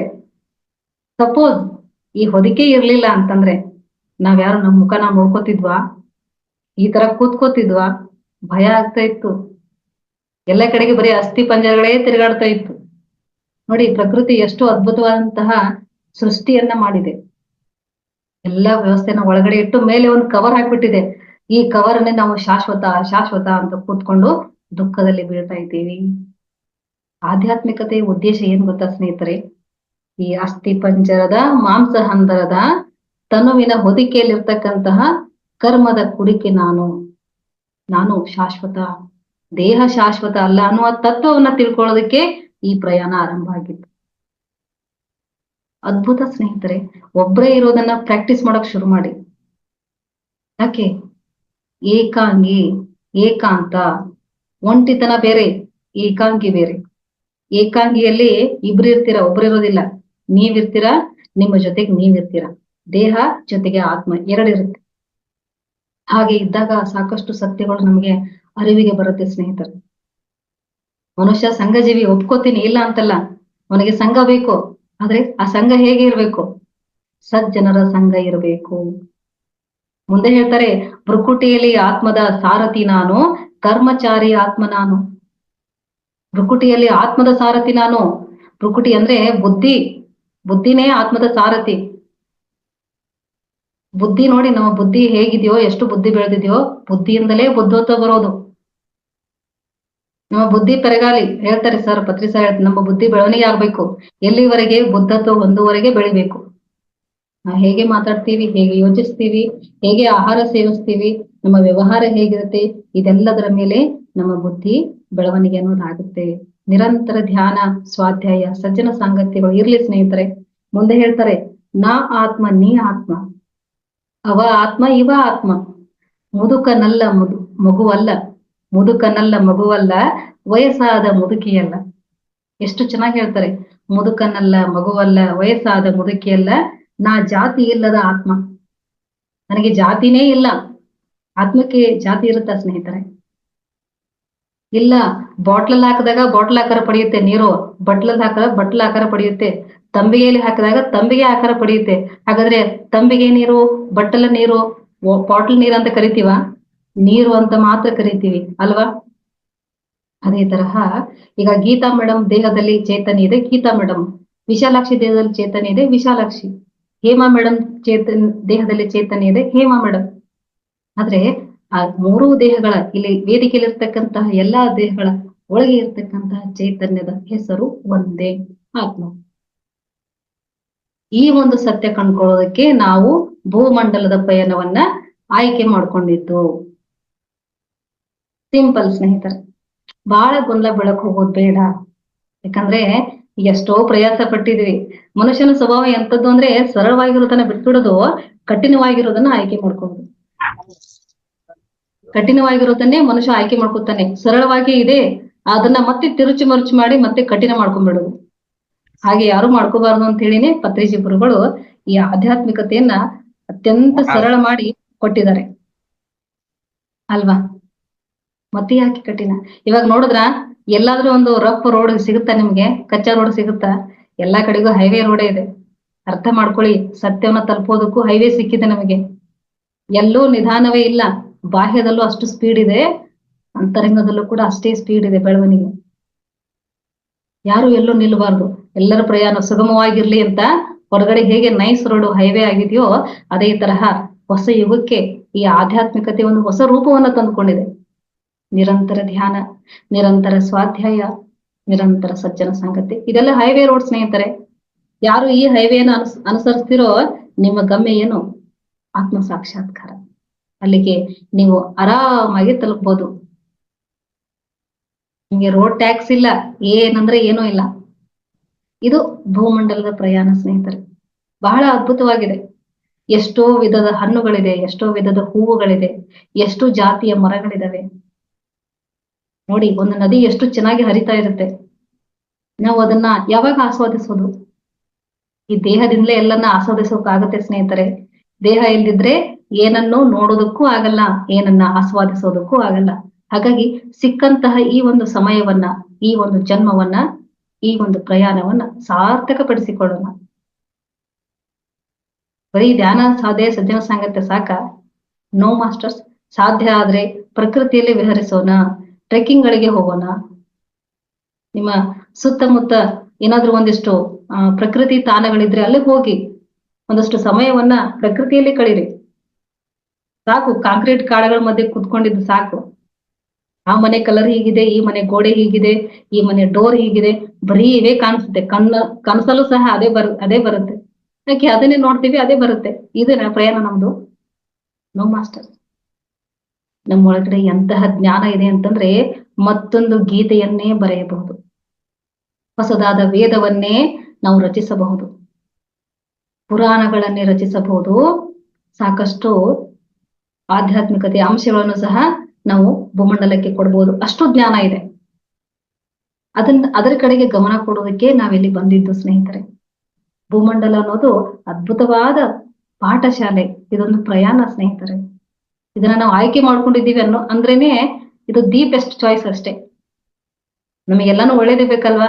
ಒಳ್ಳೆ ತರಕಾರಿನೇ ಬೇಕು, ಒಳ್ಳೆ ಬಟ್ಟೆನೇ ಬೇಕು, ಎಲ್ಲಾನು ಒಳ್ಳೇದೇ ಬೇಕು. ಕೊಳ್ತಿರೋ ತರಕಾರಿ ಯಾರನ್ನು ತರ್ತೀವ? ಇಲ್ಲ, ಎಲ್ಲಾನು ಒಳ್ಳೇದೇ ಬೇಕು. ಅಂದಾಗ ಈ ಮನುಷ್ಯ ಜನ್ಮವನ್ನು ಆಯ್ಕೆ ಮಾಡ್ಕೊಂಡಿದ್ದೀವಿ ಅಂದ್ರೆ ಇದಕ್ಕೆ ಏನೇನ್ ಬೇಕೋ ಅದನ್ನ ಒಳ್ಳೇದನ್ನೇ ಆಯ್ಕೆ ಮಾಡ್ಕೊಳ್ಳೋಣ. ಕೆಟ್ಟದ್ದು ಬೇಡ ಸ್ನೇಹಿತರೆ. ಕೆಟ್ಟದ್ದನ್ನ ನೋಡೋದಿರೋ, ಕೆಟ್ಟದ್ದನ್ನ ಮಾತನಾಡೋದಿರೋ, ಕೆಟ್ಟದ್ದನ್ನ ಕೇಳಿಸ್ಕೋಬೇಡ, ಹಾಗೇನೆ ಕೆಟ್ಟದ್ದನ್ನ ಯೋಚನೆ ಮಾಡ್ಬೇಡ. 4ನೇ ಮಂಕಿ ಇದು. ಕೆಟ್ಟದ್ದನ್ನ ಯೋಚನೆ ಮಾಡ್ಬೇಡ. ಎಷ್ಟು ಅದ್ಭುತ ಸ್ನೇಹಿತರೆ. ಮೇಲೆ ಹೋದ್ಮೇಲೆ ಕೇಳ್ತಾರೆ, ಏನಪ್ಪಾ ನೀನು ಭೂಮಂಡಲಕ್ಕೆ ಜರ್ನಿ ಹೋಗಿದ್ದೆ, ಆಯ್ತಾ, ನಿನ್ ಜರ್ನಿ ಹೇಗಿತ್ತು ಅಂತ ಫೀಡ್ಬ್ಯಾಕ್ ಕೇಳ್ತಾರೆ. ಏನ್ ಹೇಳ್ತೀರಾ? ಅಯ್ಯೋ ಹೋಗಿದ್ವಿ ಬಿಡಿ, ಏನೋ ಗೊಳೋ ಅಂತ ಹತ್ ಬಂದ್ವಿ ಅಂತ ಹೇಳ್ತೀರಾ? ಅದನ್ನ ಕೇಳಲ್ಲ ಅವರು. ಬರೀ ಅಳೋದೇ ಮಾಡಿದ್ಯಾ ನೀನು, ಹೋಗು ಮತ್ತೊಂದ್ಸತಿ ಹೋಗು, ನಗೋದನ್ನ ಕಲ್ತು ಬಾ ಅಂತ ಕಳಿಸ್ತಾರೆ. ಮತ್ತೆ ಬರಕ್ ರೆಡಿ ಇದ್ದೀರಾ? ಏನ್ ಹೇಳಿದ್ರು ದರಾಬೇಂದಿಯವರು? ನಕ್ಕೋತಿರ್ರಿ, ನಕ್ಕೋತ ಸಾಯ್ರಿ, ನಕ್ಕೋತ ಸತ್ರೆ ನಕ್ಷತ್ರ ಹಾಕಿರಿ ಅಂತ ಹೇಳಿದ್ರು. ಎಷ್ಟು ಅದ್ಭುತ. ನಗ್ನಗ್ತಾ ನಾವು ದೇಹವನ್ನ ಬಿಟ್ಟರೆ ನಕ್ಷತ್ರನೇ ಆಗ್ತೀವಿ ಅಂತ ಸ್ನೇಹಿತರೆ. ಅದ್ರ ಕಡೆಗೆ ನಮ್ಮ ಗಮನ ಇರ್ಲಿ. ಬಹಳ ಬಹಳ ಬಹಳ ಅದ್ಭುತವಾದಂತಹ ಆಯ್ಕೆಗಳಿದೆ, ಸ್ವಾತಂತ್ರ್ಯ ಇದೆ, ಸ್ವೇಚ್ಛೆ ಇದೆ ಸ್ನೇಹಿತರೆ. ಯಾರು ನಮ್ಮನ್ನ ತಡೆಯೋರು? ಆಧ್ಯಾತ್ಮಿಕತೆಯಲ್ಲಿ ಒಂದು ಹೊಸದಾದ ಮೈಲುಗನ್ನನ್ನೇ ಸ್ಥಾಪಿಸೋಣ. ನಿಮ್ಮದೇ ಆದಂತಹ ಒಂದು ಭಾಷ್ಯವನ್ನ ಬರೀರಿ. ಅದನ್ನ ಓದೋದಕ್ಕೆ ಹಿಂದೆ ಎಷ್ಟೋ ಆತ್ಮಗಳು ಬರ್ತಾ ಇದಾವೆ ಭೂಮಿಗೆ. ಹಿಸ್ಟ್ರಿ ಕ್ರಿಯೇಟ್ ಮಾಡ್ಬೇಕು ಸ್ನೇಹಿತರೆ. ಎಷ್ಟು ದಿವಸ ಅಂತ ಹಿಸ್ಟ್ರಿ ಓದ್ತಾ ಕೂತ್ಕೋತೀರಾ? ಇತಿಹಾಸವನ್ನ ಸೃಷ್ಟಿ ಮಾಡ್ಬೇಕು. ಏನ್ ಬಿಡಿ ಮೇಡಮ್, ನಾವು ಯಾವ ಸಾಮ್ರಾಜ್ಯವನ್ನ ಗೆದ್ದಿಲ್ಲ, ಇತಿಹಾಸದಲ್ಲಿ ನಮ್ಮ ಹೆಸರು ಹೇಗೆ ಸೇರುತ್ತೆ? ಹೌದು, ನೀವೇ ಒಂದು ಇತಿಹಾಸ. ಸಾಮ್ರಾಜ್ಯವನ್ನ ಗೆದ್ದವನು ಮಾತ್ರ ಇತಿಹಾಸದಲ್ಲಿ ಸೇರೋದಿಲ್ಲ. ಇತಿಹಾಸವನ್ನ ಸೇರೋರು ಯಾರು ಅಂತಂದ್ರೆ ಸತ್ಯವನ್ನ ಕಂಡುಕೊಂಡು ಸತ್ಯವನ್ನ ತಿಳಿಸೋರೇ ಇತಿಹಾಸದ ಸರಿಯಾದ ಸೃಷ್ಟಿಕರ್ತರು. ಹಾಗಾಗಿ ಸ್ನೇಹಿತರೆ, ನಮ್ಮ ಈ ಒಂದು ಭೂಮಂಡಲದ ಪಯಣದ ಉದ್ದೇಶ ಏನಪ್ಪಾ ಅಂತಂದ್ರೆ ಅದ್ಭುತವಾಗಿ ಜೀವಿಸೋದು, ಅದ್ಭುತವಾಗಿಯೇ ತೆರಳೋದು. ಅರೆ ಎಷ್ಟು ಒಳ್ಳೆ ವ್ಯಕ್ತಿ ಇದ್ನಪ್ಪ, ಇನ್ನೊಂದಷ್ಟು ವರ್ಷ ಬದುಕಬೇಕಾಗಿತ್ತು ಅಂತ ಅನ್ಬೇಕು. ಏನಿದ್ದ ಬಿಡಪ್ಪ, ಅವನು ಸುಮ್ನೆ ಬೇಗ ಹೋಗಿದ್ದೆ ಒಳ್ಳೇದಾಯ್ತು ಅಂತ ಅನ್ಬಾರ್ದು ಸ್ನೇಹಿತರೆ. ನಮ್ಮಲ್ಲಿ ಎಲ್ಲಾನು ಇದೆ, ಕೆಟ್ಟದ್ದು ಇದೆ, ಒಳ್ಳೇದು ಇದೆ. ನಮ್ಮೊಳಗಡೆನೆ ಕೆಟ್ಟದ್ದೂನು ಇದೆ, ಒಳ್ಳೇದೂನು ಇದೆ. ನಮ್ಮ ಗಮನ ಯಾವ ಕಡೆ ಇರ್ಬೇಕು? ಒಳ್ಳೇದ್ರ ಕಡೆಗೆ ಮಾತ್ರ ಇರ್ಲಿ. ಯಾಕಂದ್ರೆ ಮನಸ್ಸು ಸುಮ್ನೆ ಇರಲ್ಲ, ಅದು ನಮ್ಮನ್ನ ಟೆಸ್ಟ್ ಮಾಡ್ತಾ ಇರುತ್ತೆ. ಅದನ್ನು ತೋರಿಸುತ್ತೆ, ಇದನ್ನು ತೋರಿಸುತ್ತೆ. ಆದ್ರೆ ಆಯ್ಕೆ ಮಾತ್ರ ಸರಿಯಾಗಿ ಇರ್ಬೇಕು. ಒಟ್ಟಾರೆ ಹೇಳ್ಬೇಕು ಅಂತ ಸ್ನೇಹಿತರೆ, ಈ ಒಂದು ಭೂಮಂಡಲದ ಪ್ರಯಾಣ ಅಂತಕ್ಕಂಥದ್ದು ಬಹಳ ಅದ್ಭುತ. ನಾವು ತಗೊಂಡಿರ್ತಕ್ಕಂತ ಜನ್ಮ ಬಹಳಷ್ಟು ಪಶ್ಚಾತ್ತಾಪ ಪಡ್ತಿರ್ತೀವಿ. ಅಯ್ಯೋ ನಾನು ಹೆಣ್ಣಾಗ್ಬಿಟ್ಟೆ, ಅಯ್ಯೋ ನಾನು ಗಂಡಾಗ್ಬಿಟ್ಟೆ. ನಾನು ಮತ್ತೊಂದು ಜನ್ಮ ಇದ್ರೆ ಹೆಣ್ಣಾಗಿ ಹುಟ್ಟು ಬರ್ತೀನಿ ಅಂತ ಪುರುಷರು ಹೇಳಿದ್ರೆ, ಮತ್ತೊಂದು ಜನ್ಮ ಇದ್ರೆ ನಾನು ಗಂಡಾಗಿ ಹುಟ್ಟಿ ಬರ್ತೀನಿ ಅಂತ ಸ್ತ್ರೀಯರು ಹೇಳ್ತಾ ಇದ್ದಾರೆ. ನೋ ಸ್ನೇಹಿತರೆ, ನಾವು ಆಯ್ಕೆ ಮಾಡ್ಕೊಂಡಿರ್ತಕ್ಕಂತಹ ಜನ್ಮಗಳು ಅದ್ಭುತ ಅಂತ ನಮ್ಗೆ ಗೊತ್ತಾಗಿನೇ ಆಯ್ಕೆ ಮಾಡ್ಕೊಂಡಿದ್ದು. ಆಯ್ಕೆ ಸರಿಯಾಗಿರ್ಬೇಕು. ಮತ್ತೆ ಭೂಮಂಡಲಕ್ಕೆ ಬರುವಂತಹ ಯೋಚನೆ ಏನಾದ್ರು ಇದ್ರೆ ಧ್ಯಾನವನ್ನ ತಿಳಿಸ್ಕೊಡಕ್ಕೆ ಬರ್ತೀನಿ ಅಂತ ಹೇಳಿ ವಿನಃ ನಾನು ಅದಾಗ್ತೀನಿ ಇದಾಗ್ತೀನಿ ಅಂತ ಬರ್ಬೇಡಿ. ಯಾಕಂದ್ರೆ ಬಹಳ ಕಷ್ಟ ಇದೆ ಇಲ್ಲಿ, ಭಾರೀ ಕಷ್ಟ ಇದೆ. ಯಾಕಂದ್ರೆ ಈ ಒಂದು ಯುಗಕ್ಕೆ ನಮಗೆ ಈ ಧ್ಯಾನ ಸಿಕ್ಕಿದೆ. ಪತ್ರಿಜಿ ಮಹಾನ್ ಚೇತನರಂತಹ ಗುರುಗಳು ಸಿಕ್ಕಿದ್ದಾರೆ. ಮುಂದಿನ ಒಂದು ಜನ್ಮಕ್ಕೆ ಅಂತವ್ರು ಸಿಗ್ತಾರೋ ಇಲ್ವೋ ಗೊತ್ತಿಲ್ಲ ಅಲ್ವಾ. ಹಾಗಾಗಿ ಪ್ರತಿ ಯುಗಕ್ಕೂ ಒಂದು ಯುಗ ಪುರುಷ ಅಂತ ಇರ್ತಾರೆ, ಅದು ತಪ್ಪಿದಲ್ಲ. ಪ್ರತಿ ಯುಗಕ್ಕೆ ಒಬ್ಬ ಯುಗ ಪುರುಷ ಇರ್ತಾರೆ. ಆದ್ರೆ ನಮ್ಮ ಆಯ್ಕೆ ಸರಿಯಾಗಿರ್ಬೇಕಲ್ಲ. ಹಾಗಾಗಿ ಸ್ನೇಹಿತರೆ, ಎಷ್ಟು ವರ್ಷ ಬದುಕ್ತೀವಿ ಅನ್ನೋದು ಮುಖ್ಯ ಅಲ್ಲ, ಆ ಎಲ್ಲಾ ವರ್ಷಗಳಲ್ಲಿ ನಾವು ಹೇಗೆ ಬದುಕಿದ್ವಿ ಅನ್ನೋದು ಮುಖ್ಯ ಆಗುತ್ತೆ. ಹೇಗೆ ಜೀವಿಸಿದ್ರಪ್ಪ, ಜೀವನ ಮಾಡಿದ್ರೆ ಅವ್ರ ತರ ಜೀವಿಸ್ಬೇಕು. ಹಾಗಂತ ಕಷ್ಟಗಳನ್ನ ಹೇಳ್ಕೋಬಾರ್ದ? ಹೇಳ್ಕೊಳ್ಳಿ, ಹಂಚಿಕೊಳ್ಳಿ. ಅಳ್ಬೇಕು ಅನ್ಸಿದ್ಯಾ ಅಳಿ, ಹಾಗೆ ನಗ್ತಾ ಇರಿ ಸ್ನೇಹಿತರೆ. ಎಷ್ಟು ಚೆನ್ನಾಗಿ ಹತ್ತಿರ್ತಿರೋ ಅಷ್ಟು ಚೆನ್ನಾಗಿ ನಗಬೇಕು, ಅಷ್ಟು ಚೆನ್ನಾಗಿ ನಿಮ್ಮ ಲೈಫ್ ಅನ್ನ ಎಂಜಾಯ್ ಮಾಡಿ. ಯಾಕಂದ್ರೆ ನಾವು ಭಾವಜೀವಿಗಳು, ಎಲ್ಲವನ್ನ ಹಿಡಿದಿಟ್ಕೊಳ್ಳಿ ಅಂತ ಹೇಳ್ತಾ ಇಲ್ಲ. ಭಯವನ್ನ ವ್ಯಕ್ತ ಮಾಡಿ, ಹಾಗೇನೆ ಕೋಪ, ಈರ್ಷೆ, ದ್ವೇಷವನ್ನ ವ್ಯಕ್ತ ಮಾಡಕ್ ಹೋಗ್ಬೇಡಿ. ಆತರ ಮಾಡಿದ್ರೆ ಏನಾಗುತ್ತೆ, ಸಂಬಂಧಗಳು ಹಾಳಾಗುತ್ತೆ. ಆ ಸಂಬಂಧ ಬಿಡಿ, ಹೊರಗಡೆ ಇರೋ ಸಂಬಂಧ ಬಿಡಿ, ನಮ್ಮ ಜೊತೆಗಿನ ನಮ್ಮ ಸಂಬಂಧನೇ ಹಾಳಾಗುತ್ತೆ. ಏನು, 1 ನಿಮಿಷದ ಸಿಟ್ಟು 60 ನಿಮಿಷದ ಶಾಂತಿಯನ್ನ ಹಾಳು ಮಾಡುತ್ತೆ. ಬಸ್ಸಲ್ಲಿ ಬರ್ದಿರ್ತಾರ ನೋಡಿ, ಎಷ್ಟು ಜನ ಓದಿದ್ದೀರಾ ಅದನ್ನ? 1 ನಿಮಿಷದ ಸಿಟ್ಟು 60 ನಿಮಿಷದ ಶಾಂತಿಯನ್ನ ಹಾಳು ಮಾಡುತ್ತೆ. ಅದನ್ನ ಓದಿ ಮತ್ತೆ ಸೀಟ್ಗಾಗಿ ಬಡದಾಡ್ತಾ ಇರ್ತಾರೆ. ಅದನ್ನ ಓದ್ತಾರೆ, ಬಸ್ಸಲ್ಲಿ ಹೋಗ್ತಾ ಇರ್ಬೇಕಾರೆ ಅದನ್ನ ಓದಿ ಮತ್ತೆ ಸೀಟ್ಗೋಸ್ಕರ ಬಡದಾಡೋದು, ಸಿಟ್ಟು ಮಾಡ್ಕೊಳ್ಳೋದು, ಪ್ರಯಾಣದುದ್ದಕ್ಕೂ ಮುಖ ಅಂತ ಮಾಡ್ಕೊಂಡು ಕುತ್ಕೊಂಡ್ಬಿಡೋದು. ಕ್ಯಾಬಾತೆ ಎಲ್ಲಿದೆ ಸ್ನೇಹಿತರೆ ಆಧ್ಯಾತ್ಮಿಕತೆ? ಇದೇ ಆಧ್ಯಾತ್ಮಿಕತೆ. ನೋಡಿದ್ದನ್ನ ತಕ್ಷಣಕ್ಕೆ ಅಳವಡಿಸ್ಕೋಬೇಕು, ಅಷ್ಟೇ ಆಧ್ಯಾತ್ಮಿಕತೆ. ನಮ್ಮಿಂದ ಇನ್ನೊಂದು ಜೀವಿಯ ಮುಖದ ಮೇಲೆ ನಗು ಬಂದ್ರೆ ಸಾಕು, ಅದು ಜೀವನ ಸಾರ್ಥಕ. ಆ ಪಯಣ ಸಾರ್ಥಕ. ನಾವು ಆ ರೀತಿಯಲ್ಲಿ ಜೀವಿಸೋದಕ್ಕೆ ಬಂದಿದೀವಿ, ಹಾಗೇ ಜೀವಿಸೋಣ. ಸ್ನೇಹಿತರೆ, ಹೇಳೋದಕ್ಕಿಂತ ಮುಂಚೆ ಮೊದಲು ಕೇಳೋರ್ ನಾವೇ. ಯಾಕಂದ್ರೆ ಬಾಯಿ ಮತ್ತೆ ಕಿವಿ ತುಂಬಾ ಹತ್ರ ಇದೆ. ನೀವು ಅಲ್ಲಿದ್ದೀರಾ, ನಾನು ಇಲ್ಲಿದ್ದೀನಿ. ಆದ್ರೆ ಹೇಳ್ತಾ ಹೇಳ್ತಾ ಮೊದಲು ನಾನೇ ಕೇಳ್ತಾ ಇದ್ದೀನಿ, ಭೂಮಂಡಲದ ಪ್ರಯಾಣ ಹೀಗಿದೆ, ಬಹಳ ಅದ್ಭುತವಾಗಿದೆ. ನಿಮ್ಮ ಪ್ರಯಾಣಗಳನ್ನ ಬೇಸರ ಮಾಡ್ಕೊಳಕ್ ಹೋಗ್ಬೇಡಿ. ಫ್ಲೈಟ್ ಅಲ್ಲಿ ಇದ್ದೀರೋ, ಟ್ರೈನ್ ಅಲ್ಲಿ ಇದ್ದೀರೋ, ಬಸ್ ಅಲ್ಲಿ ಇದ್ದೀರೋ, ಕಾರ್ ಅಲ್ಲಿ ಇದ್ದೀರೋ, ಆ ಪ್ರಯಾಣವನ್ನ ಎಂಜಾಯ್ ಮಾಡಿ ಅಷ್ಟೇ. ನಾವೇ ಕಟ್ಟಿರ್ತಕ್ಕಂತಹ ಮನೆ ನಮಗೆ ಬೇಸರ ಆಗುತ್ತೆ. ಯಾಕೆ? ಮನೆಯದು ತಪ್ಪ? ಇಲ್ಲ, ಮನೆಯಲ್ಲಿ ಇರ್ತಕ್ಕಂತಹ ನಮ್ಮ ತಪ್ಪು. ನೋಡುವಂತ ದೃಷ್ಟಿಕೋನವನ್ನ ಬದಲಾವಣೆ ಮಾಡ್ಕೋಬೇಕು. ಎಷ್ಟೋ ಜನರಿಗೆ ಇರ್ಲಿಕ್ಕೆ ಮನೆನೇ ಇಲ್ಲ ಸ್ನೇಹಿತರೆ, ಜೀವನಕ್ಕೆ ಸರಿಯಾದ ವ್ಯವಸ್ಥೆಗಳೇ ಇಲ್ಲ. ಆದ್ರೂ ಅಂತವರೆಲ್ಲ ನಗ್ನಗ್ತಾ ಬದುಕ್ತಾ ಇದ್ದಾರೆ. ಯಾಕೆ? ಉತ್ಸಾಹ. ನಾನು ಬದುಕಬೇಕು, ಇಂದಲ್ಲ ನಾಳೆ ನಾನು ಮಾಡಿ ತೋರಿಸ್ಬೇಕು. ಹಾಗೆ ನಮಗೆ ಯಾವುದೇ ಕೊರತೆ ಇಲ್ಲ, ಎಲ್ಲಾ ರೀತಿಯ ಸೌಲಭ್ಯಗಳಿದೆ. ನಾವು ಅಕ್ಕ ಮಹಾದೇವ್ರ ತರ ಆಗದೆ ಇದ್ರು ಪರವಾಗಿಲ್ಲ, ಆದ್ರೆ ಕೆಟ್ಟವರಾಗೋದು ಬೇಡ. ಒಳ್ಳೆಯವರಾಗದೇ ಇದ್ರು ಪರವಾಗಿಲ್ಲ, ಆದ್ರೆ ಕೆಟ್ಟವರಾಗೋದು ಬೇಡ ಸ್ನೇಹಿತರೆ. ಹಾಗಾಗಿ ಒಳ್ಳೆಯ ಕರ್ಮಗಳನ್ನೇ ಮಾಡೋಣ. ಅಚ್ಚೇ ಕರ್ಮ ಕರ್ನ ಹೇ, ಕೆಟ್ಟ ಕರ್ಮಗಳು ಬೇಡ. ಕರ್ಮಗಳನ್ನ ಮಾಡದೇ ಇದ್ರು ಪರವಾಗಿಲ್ಲ, ಆದ್ರೆ ಕೆಟ್ಟ ಕರ್ಮಗಳನ್ನ ಮಾಡಕ್ ಹೋಗ್ಬೇಡಿ. ಯಾಕಂದ್ರೆ ಅದು ಮತ್ತೆ ಮತ್ತೆ ಭೂಮಂಡಲಕ್ಕೆ ಬರೋದಕ್ಕೆ ಕಾರಣ ಆಗುತ್ತೆ ಅಷ್ಟೇ. ಸ್ನೇಹಿತರೆ, ಈ ಒಂದು ಭೂಮಂಡಲದ ಪಯಣ ಅನ್ನುವಂತಹ ವಿಷಯದ ಕುರಿತಾಗಿ ನನ್ನ ಅವಗಾಹನೆಗೆ ಏನ್ ಬಂದಿತ್ತಲ್ಲ, ನಾನು ನನ್ನ ಒಂದು ದೈನಂದಿನ ಜೀವನದಲ್ಲಿ, ವ್ಯಕ್ತಿಗತ ಜೀವನದಲ್ಲಿ ನಾನೇನ್ ಕಂಡ್ಕೊಂಡಿದ್ದೀನಲ್ಲ, ಆ ಒಂದಷ್ಟು ಅಂಶಗಳನ್ನ ನಿಮ್ ಜೊತೆ ನಾನು ಹಂಚ್ಕೊಂಡಿದ್ದೀನಿ ಸ್ನೇಹಿತರೆ. ಸೊ ಈ ಒಂದು ಭೂಮಂಡಲದ ಪಯಣ ಅದ್ಭುತವಾಗಿರ್ಲಿ, ತಮ್ಮೆಲ್ಲರ ಜೀವನ ಹಚ್ಚ ಹಸಿರಾಗಿರ್ಲಿ ಅಂತ ಆಶಿಸ್ತಾ, ಇಂತಹ ಒಂದು ಅದ್ಭುತವಾದ ಅವಕಾಶವನ್ನ ನಮ್ಮೆಲ್ಲರಿಗೆ ಒದಗಿಸಿಕೊಟ್ಟಂತಹ ಮಹಾವತಾರ್ ಫೌಂಡೇಶನ್ ಅವರಿಗೆ, ಈ ವೇದಿಕೆಯಲ್ಲಿ ಇರ್ತಕ್ಕಂತಹ ಎಲ್ಲಾ ಆತ್ಮಬಂಧುಗಳಿಗೆ ನಿಮ್ಮ ವಿಶಾಲಾಕ್ಷಿ ಮಾಡುವಂತಹ ಸಪ್ರೇಮ ಆತ್ಮಪೂರ್ವಕ ಧನ್ಯವಾದಗಳು. Thank you, thank you, thank you master. ಇವತ್ತು ಅದ್ಭುತವಾದ ಕಾರ್ಯಕ್ರಮ ಮೇಡಮ್. 4:05 ಪ್ರಾರಂಭ ಮಾಡಿದ್ರಿ, 4:39 ನಿಮ್ಮ ಮಾತುಗಳು ನಿಲ್ಸಿದ್ರಿ. ಆದ್ರೆ ಇಷ್ಟು ಬೇಗ ಮುಗಿತಾ ಇವತ್ತು ಭೂಮಂಡಲದ ಪ್ರಯಾಣ ಅಂತ ಅನಿಸ್ತು. ಯಾಕೆಂದ್ರೆ ಇನ್ನೂ ಕೇಳ್ತಾನೆ ಇರ್ಬೇಕು ಅಂತ ಅನ್ಸುತ್ತೆ ಮ್ಯಾಮ್. ತುಂಬಾನೇ ಅದ್ಭುತವಾಗಿ ಇವತ್ತು ಕಾರ್ಯಕ್ರಮ ಮೂಡಿ ಬಂತು. ನಿಮ್ಮ ಯಾವುದೇ ಪುಸ್ತಕದಲ್ಲಿ ಓದಿದ್ರು ಸಹ ಸಿಗೋದಿಲ್ಲ ಮಾಹಿತಿ. ಅಷ್ಟು ನೀವು 21 ವರ್ಷಗಳ ಕಾಲ ಸತತ ಧ್ಯಾನ ಸಾಧನೆಯಿಂದ ಇವೆಲ್ಲವನ್ನು ಕಂಡ್ಕೊಂಡಿದ್ದೀರಿ ಅಂತ ನಾನು ಹೇಳಕ್ ಇಷ್ಟಪಡ್ತೀನಿ. ಧನ್ಯವಾದಗಳು ಮೇಡಮ್, ಧನ್ಯವಾದಗಳು. ಇವತ್ತು ನಾವು ಯಾವ ರೀತಿ ಅಂದ್ರೆ ವಾಸ್ತವದಲ್ಲಿ ಹೇಗಿದೆಯೋ ಅದನ್ನ ಮನಸ್ಪೂರ್ವಕವಾಗಿ ಒಪ್ಕೊಂಡು ಜೀವಿಸ್ಬೇಕು ಅಂತ ಹೇಳಿ ತುಂಬಾ ಚೆನ್ನಾಗಿ ಹೇಳ್ಕೊಟ್ರಿ. ನಾವು ದೇಹ ಶಾಶ್ವತ ಅಲ್ಲ, ಇದು ಆತ್ಮ ಶಾಶ್ವತ ಅಂತಾನು ಹೇಳಿದ್ರಿ.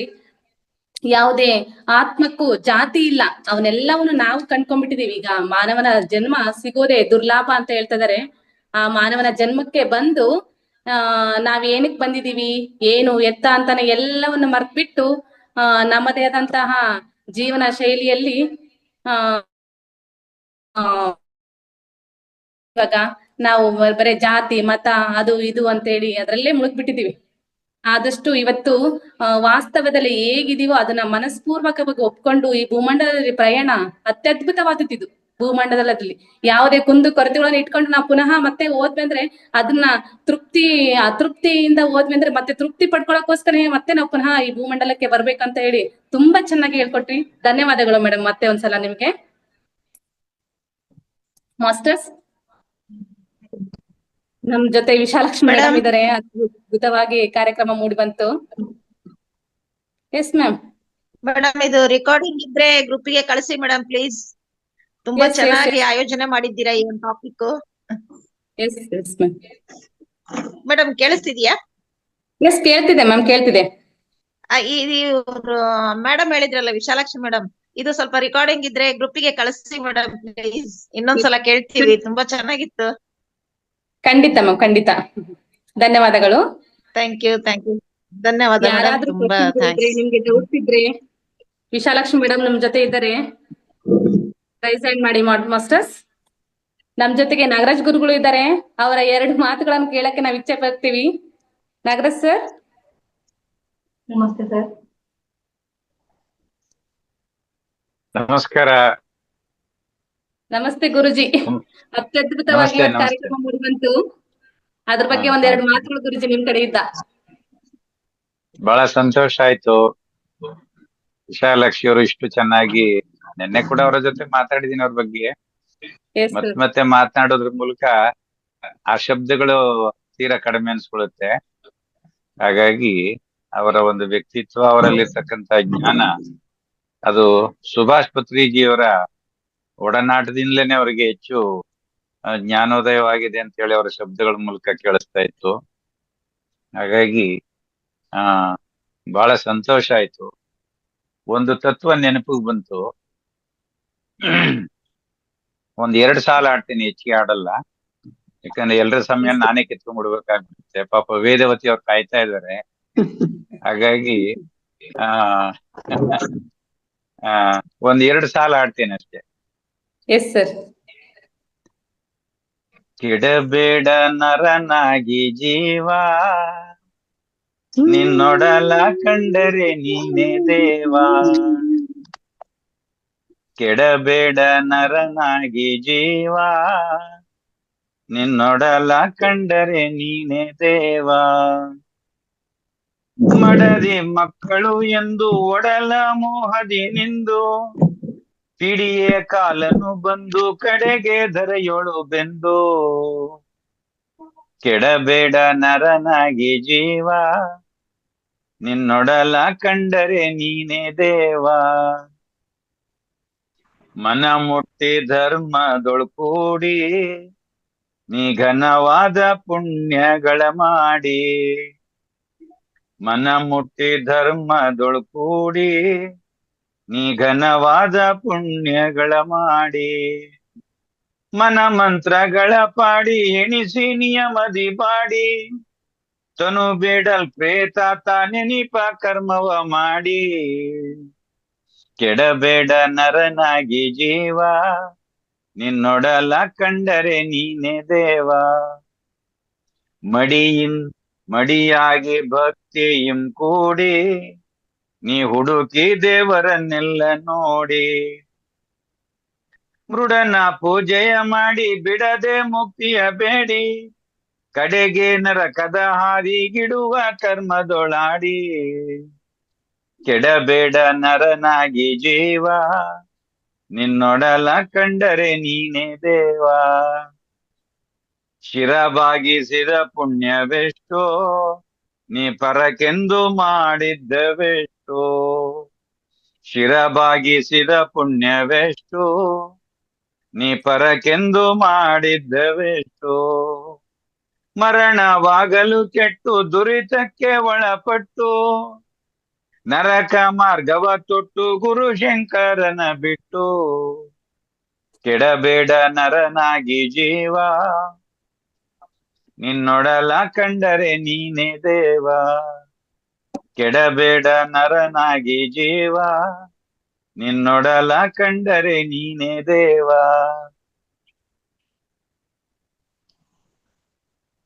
ಧನ್ಯವಾದ. ಅತ್ಯದ್ಭುತವಾಗಿ ಸಾರವನ್ನೆಲ್ಲ ಅಭಿನಂದನೆಗಳು ಮೇಡಮ್. ಅನ್ಕೊಂಡೋದ್ರೆ ಅದ್ರ ಸಾರವನ್ನ ಹೇಳ್ಬೇಕು ಅನ್ಕೊಂಡೋದ್ರೆ ಹೆಚ್ಚು ಕಮ್ಮಿ 1 ಗಂಟೆ ಟೈಮ್ ಆಗತ್ತೆ. ಹಾಗಾಗಿ ಕೇಳಿಸ್ಕೊಂಡಿದ್ದೀರಿ. ಆ ತತ್ವವನ್ನ ಕೇಳಿಸ್ಕೊಳ್ಳೋದೇ ಒಂದು ಪುಣ್ಯ. ಅದು ಒಂದಿಷ್ಟು ಕಿವಿ ಮೇಲೆ ಬಿದ್ರೆ ಮತ್ತೆ ಮುಂದೊಂದು ದಿನ ನೀವು ಕೂಡ ಅದೇ ಮಾರ್ಗಕ್ಕೆ ಬಂದು ಆ ಮಾರ್ಗದಲ್ಲಿ ತತ್ವವನ್ನ ತಿಳಿಯುವಂತ ಅವಕಾಶ ಗುರುವ ಕೃಪೆ ನಿಮ್ಗಾಗ್ಲಿ ಅಂತ ಹೇಳಿ ಎಲ್ರಿಗೂ ಧನ್ಯವಾದ. ಥ್ಯಾಂಕ್ ಯು ಗುರುಜಿ. ಒಂದು ದೊಡ್ಡ ಸಾಗರ ನೀವು. ಆ ಸಾಗರದಲ್ಲಿ ಚಿಕ್ಕ ಚಿಕ್ಕ ಒಂದು ಹನಿಯಷ್ಟು ನಮ್ಗೆ ಜ್ಞಾನವನ್ನು ಪಡಿಬೇಕು ಅಂತ ಹೇಳಿ ಆಸೆ ನಮ್ಗೆ. ಅದಕ್ಕೋಸ್ಕರ ನಿಮಗೆ ಮಾತಾಡ್ಲಿಕ್ಕೆ ಅವಕಾಶ ಕೊಟ್ವಿ ಗುರುಜಿ. ಧನ್ಯವಾದಗಳು ಗುರುಜಿ. ಥ್ಯಾಂಕ್ಸ್. ನಮಸ್ಕಾರ ಮೇಡಮ್. 1 2 ಮಾತಾಡ್ತೇನೆ, ಎಲ್ಲ ಹೊರಗಡೆ ಇದ್ದೀನಿ. ಖಂಡಿತ. ಓಕೆ ಸ್ನೇಹಿತರೆ, ಎಲ್ಲರಿಗೂ ಕೂಡ ಆತ್ಮಬಂಧುಗಳಿಗೆ ನಮಸ್ಕಾರಗಳು. ಈಗ ನಾನು ಒಂದು ಅಡಿಕೆ ತೋಟದಲ್ಲಿದ್ದೀನಿ. ಏನಪ್ಪಾ ಅಂದ್ರೆ ಇದ್ರ ವಿಶೇಷತೆ, 1 ಎಕರೆಗೆ 120 ಕ್ವಿಂಟಲ್ ಅಡಿಕೆ ಬಂದಿದೆ. ಹಸಿ ಅಡಿಕೆ 5 ರಿಂದ 5,500 ರೂಪಾಯಿ 1 ಕ್ವಿಂಟಲ್. ಆತರ ಬಂದಿರುತ್ತೆ. ಅದ್ಭುತ ಇದು. ಈ ತರ ರೆಕಾರ್ಡ್ ಹಾಕಿರ್ತಕ್ಕಂತ ತೋಟ 2 ಎಕರೆ ಇದೆ. ಈ ಒಂದು ತೋಟದಲ್ಲಿ ಇದೆ. ಇವಾಗ ನಾನು ಅದೊಂದು ಅಡಿಕೆ ಚೆನ್ನಾಗಿ ಇಳುವರಿ ಬರ್ಲಿಕ್ಕೆ ಪ್ರಾಡಕ್ಟ್ ಕೊಡ್ಬೇಕು ಅಂತ ಬಂದಿದ್ದೆ. ಬರ್ತಾನೆ ಕ್ಲಾಸ್ ನಲ್ಲಿ ದಾರಿಯಲ್ಲಿ ಜೇಬ್ನಲ್ಲಿ ಫೋನ್ ಇಟ್ಕೊಂಡು ಕೇಳ್ತಾನೆ ಬರ್ತಾ ಇದ್ದೀನಿ. ಇವತ್ತಿನ ಒಂದು ಸೆಷನ್ ವಿಶಾಲಾಕ್ಷಿ ಮೇಡಮ್ ಅವ್ರು ಕೇಳಿದ್ ಬಹಳ ಅದ್ಭುತ ಅನ್ಬೋದು. ಯಾಕಂದ್ರೆ ಹೇಳ್ತಾ ಇದ್ರು ಅವರು, ಮನುಷ್ಯನ ಜನ್ಮ ಸುಮ್ನೆ ಕಂಡ್ರಿ ಬರಲ್ಲ. ನಮ್ಮ ವಂಶದೊಳಗೆ ಯಾರು ಪೂರ್ವ ಜನ್ಮದ ಪುಣ್ಯನೇನೋ ಈ ಜನ್ಮ ಸಿಕ್ಕಿದೆ ನಮಗೆ. ಇದನ್ನ ಸಾರ್ಥಕ ಮಾಡ್ಕೋಬೇಕು ಅಂತಂದ್ರೆ ನಿಜವಾಗ್ಲೂ ಯಾರು ಪತ್ರಿಜಿ ಗುರುಗಳು ಕೊಟ್ಟಿರ್ತಕ್ಕಂತ ಒಂದು ಧ್ಯಾನ ಮಾರ್ಗ ಇದೆ, ಇದನ್ನ ಅಳವಡಿಸ್ಕೊಂಡಿದ್ದೆ ಆದ್ರೆ ನಿಜಕ್ಕೂ 1/2%, 100ಕ್ಕೆ 1/2% 50% ನಾವು ಅಲ್ಲಿ ಅಚೀವ್ಮೆಂಟ್ ಮಾಡಿದಂಗೆ, ಅಂದ್ರೆ ಸಾರ್ಥಕಗೊಳಿಸ್ಕೊಂಡಂಗೆ. ಅಂದ್ರೆ ಒಂದು ದಾರಿ ಸಿಗುತ್ತೆ ನಮಗೆ, ಸ್ವರ್ಗಕ್ಕೆ ಹೋಗಕ್ಕೆ ಬೇಕಂತ ಒಂದು ದಾರಿ ಅಂತ ಹೇಳ್ಬೋದು. ಹಂಗಾಗಿ ಬಿಟ್ಟು ಅದ್ಭುತವಾಗಿರ್ತಕ್ಕಂಥ ದಾರಿ ಇದ್ದು ನಮಗೆ ಪತ್ರಿಜಿಯವ್ರು ಕೊಟ್ಟಾರ. ಅದನ್ನ ನಮಗೆ ವಿಶಾಲಾಕ್ಷಿ ಮೇಡಮ್ ಅವ್ರು ಅಗ್ದಿ ಸ್ಪಷ್ಟವಾಗಿ ಅರ್ಥ ಮಾಡ್ತಾ ಇದಾರೆ. ವಾವ್ ಏನ್ ಪದಗಳ ಜೋಡಣೆ, ಅವ್ರು ಹೇಳ್ತಕ್ಕಂಥ ರೀತಿ. ಅಮೋಘ ಮೇಡಮ್, ಹ್ಯಾಟ್ಸ್ ಆಫ್ ಮೇಡಮ್, ನಿಮ್ಗೆ ಹ್ಯಾಟ್ಸ್ ಆಫ್. ನಿರಂತರ ಬರ್ತಾ ಇರಿ, ನಮಗೆ ನಿಮ್ಮ ಜ್ಞಾನವನ್ನು ದಾರಿ ಎರಿತಾ ಇರಿ. ನಾವೆಲ್ಲರೂ ಧನ್ಯರು ಅಂತ ಹೇಳ್ತೇನೆ. ಧನ್ಯವಾಸ್ಮಿ ಮೇಡಮ್, ಮಾತಾಡ್ಲಿಕ್ಕೆ ಅವಕಾಶ ಕೊಟ್ಟದ್ದಕ್ಕಾಗಿ. ಮತ್ತೆ ಮಧ್ಯೆ ಎಂಟ್ರಿ ಆಗಿ ಮಾತಾಡಿದೆ, ಕ್ಷಮೆ ಇರ್ಲಿ. ಎಲ್ಲರಿಗೂ ಕೂಡ ಧನ್ಯವಾದಗಳು ಸರ್. ತಮಗೆ ಪ್ರಕೃತಿ ಮತ್ತೆ ಹೀಗೆ ಯಥೇಚ್ಛವಾಗಿ ಪುಷ್ಕಳವಾಗಿ ತಮ್ಗೆಲ್ಲಾ ಸೌಲಭ್ಯಗಳನ್ನ ಕೊಡ್ಲಿ ಅಂತ ಆಶಿಸ್ತೇನೆ. ಧನ್ಯವಾದಗಳು ಸರ್. ಧನ್ಯವಾದಗಳು ಸರ್. ನಿಮ್ಮ ಒಂದು ಗಿಡದ ಬಗ್ಗೆ ಆಗಿರ್ಬೋದು, ಇಷ್ಟು ಕ್ವಿಂಟಲ್ಗೆ ಇಷ್ಟು ರೇಟ್ ಅಂತಾನೆ ಹೇಳ್ಬಿಟ್ಟು ನೀವೆಲ್ಲಾ ಸೇವೆ ಎಲ್ಲ ಮಾಡ್ತಾ ಇದ್ದೀರಾ. ಧನ್ಯವಾದಗಳು ಸರ್. ಅದೇ ರೀತಿ ಇವತ್ತು ವೇದವತಿ ಅಮ್ಮ ಅವರೇ ಮಾತಾಡಿ.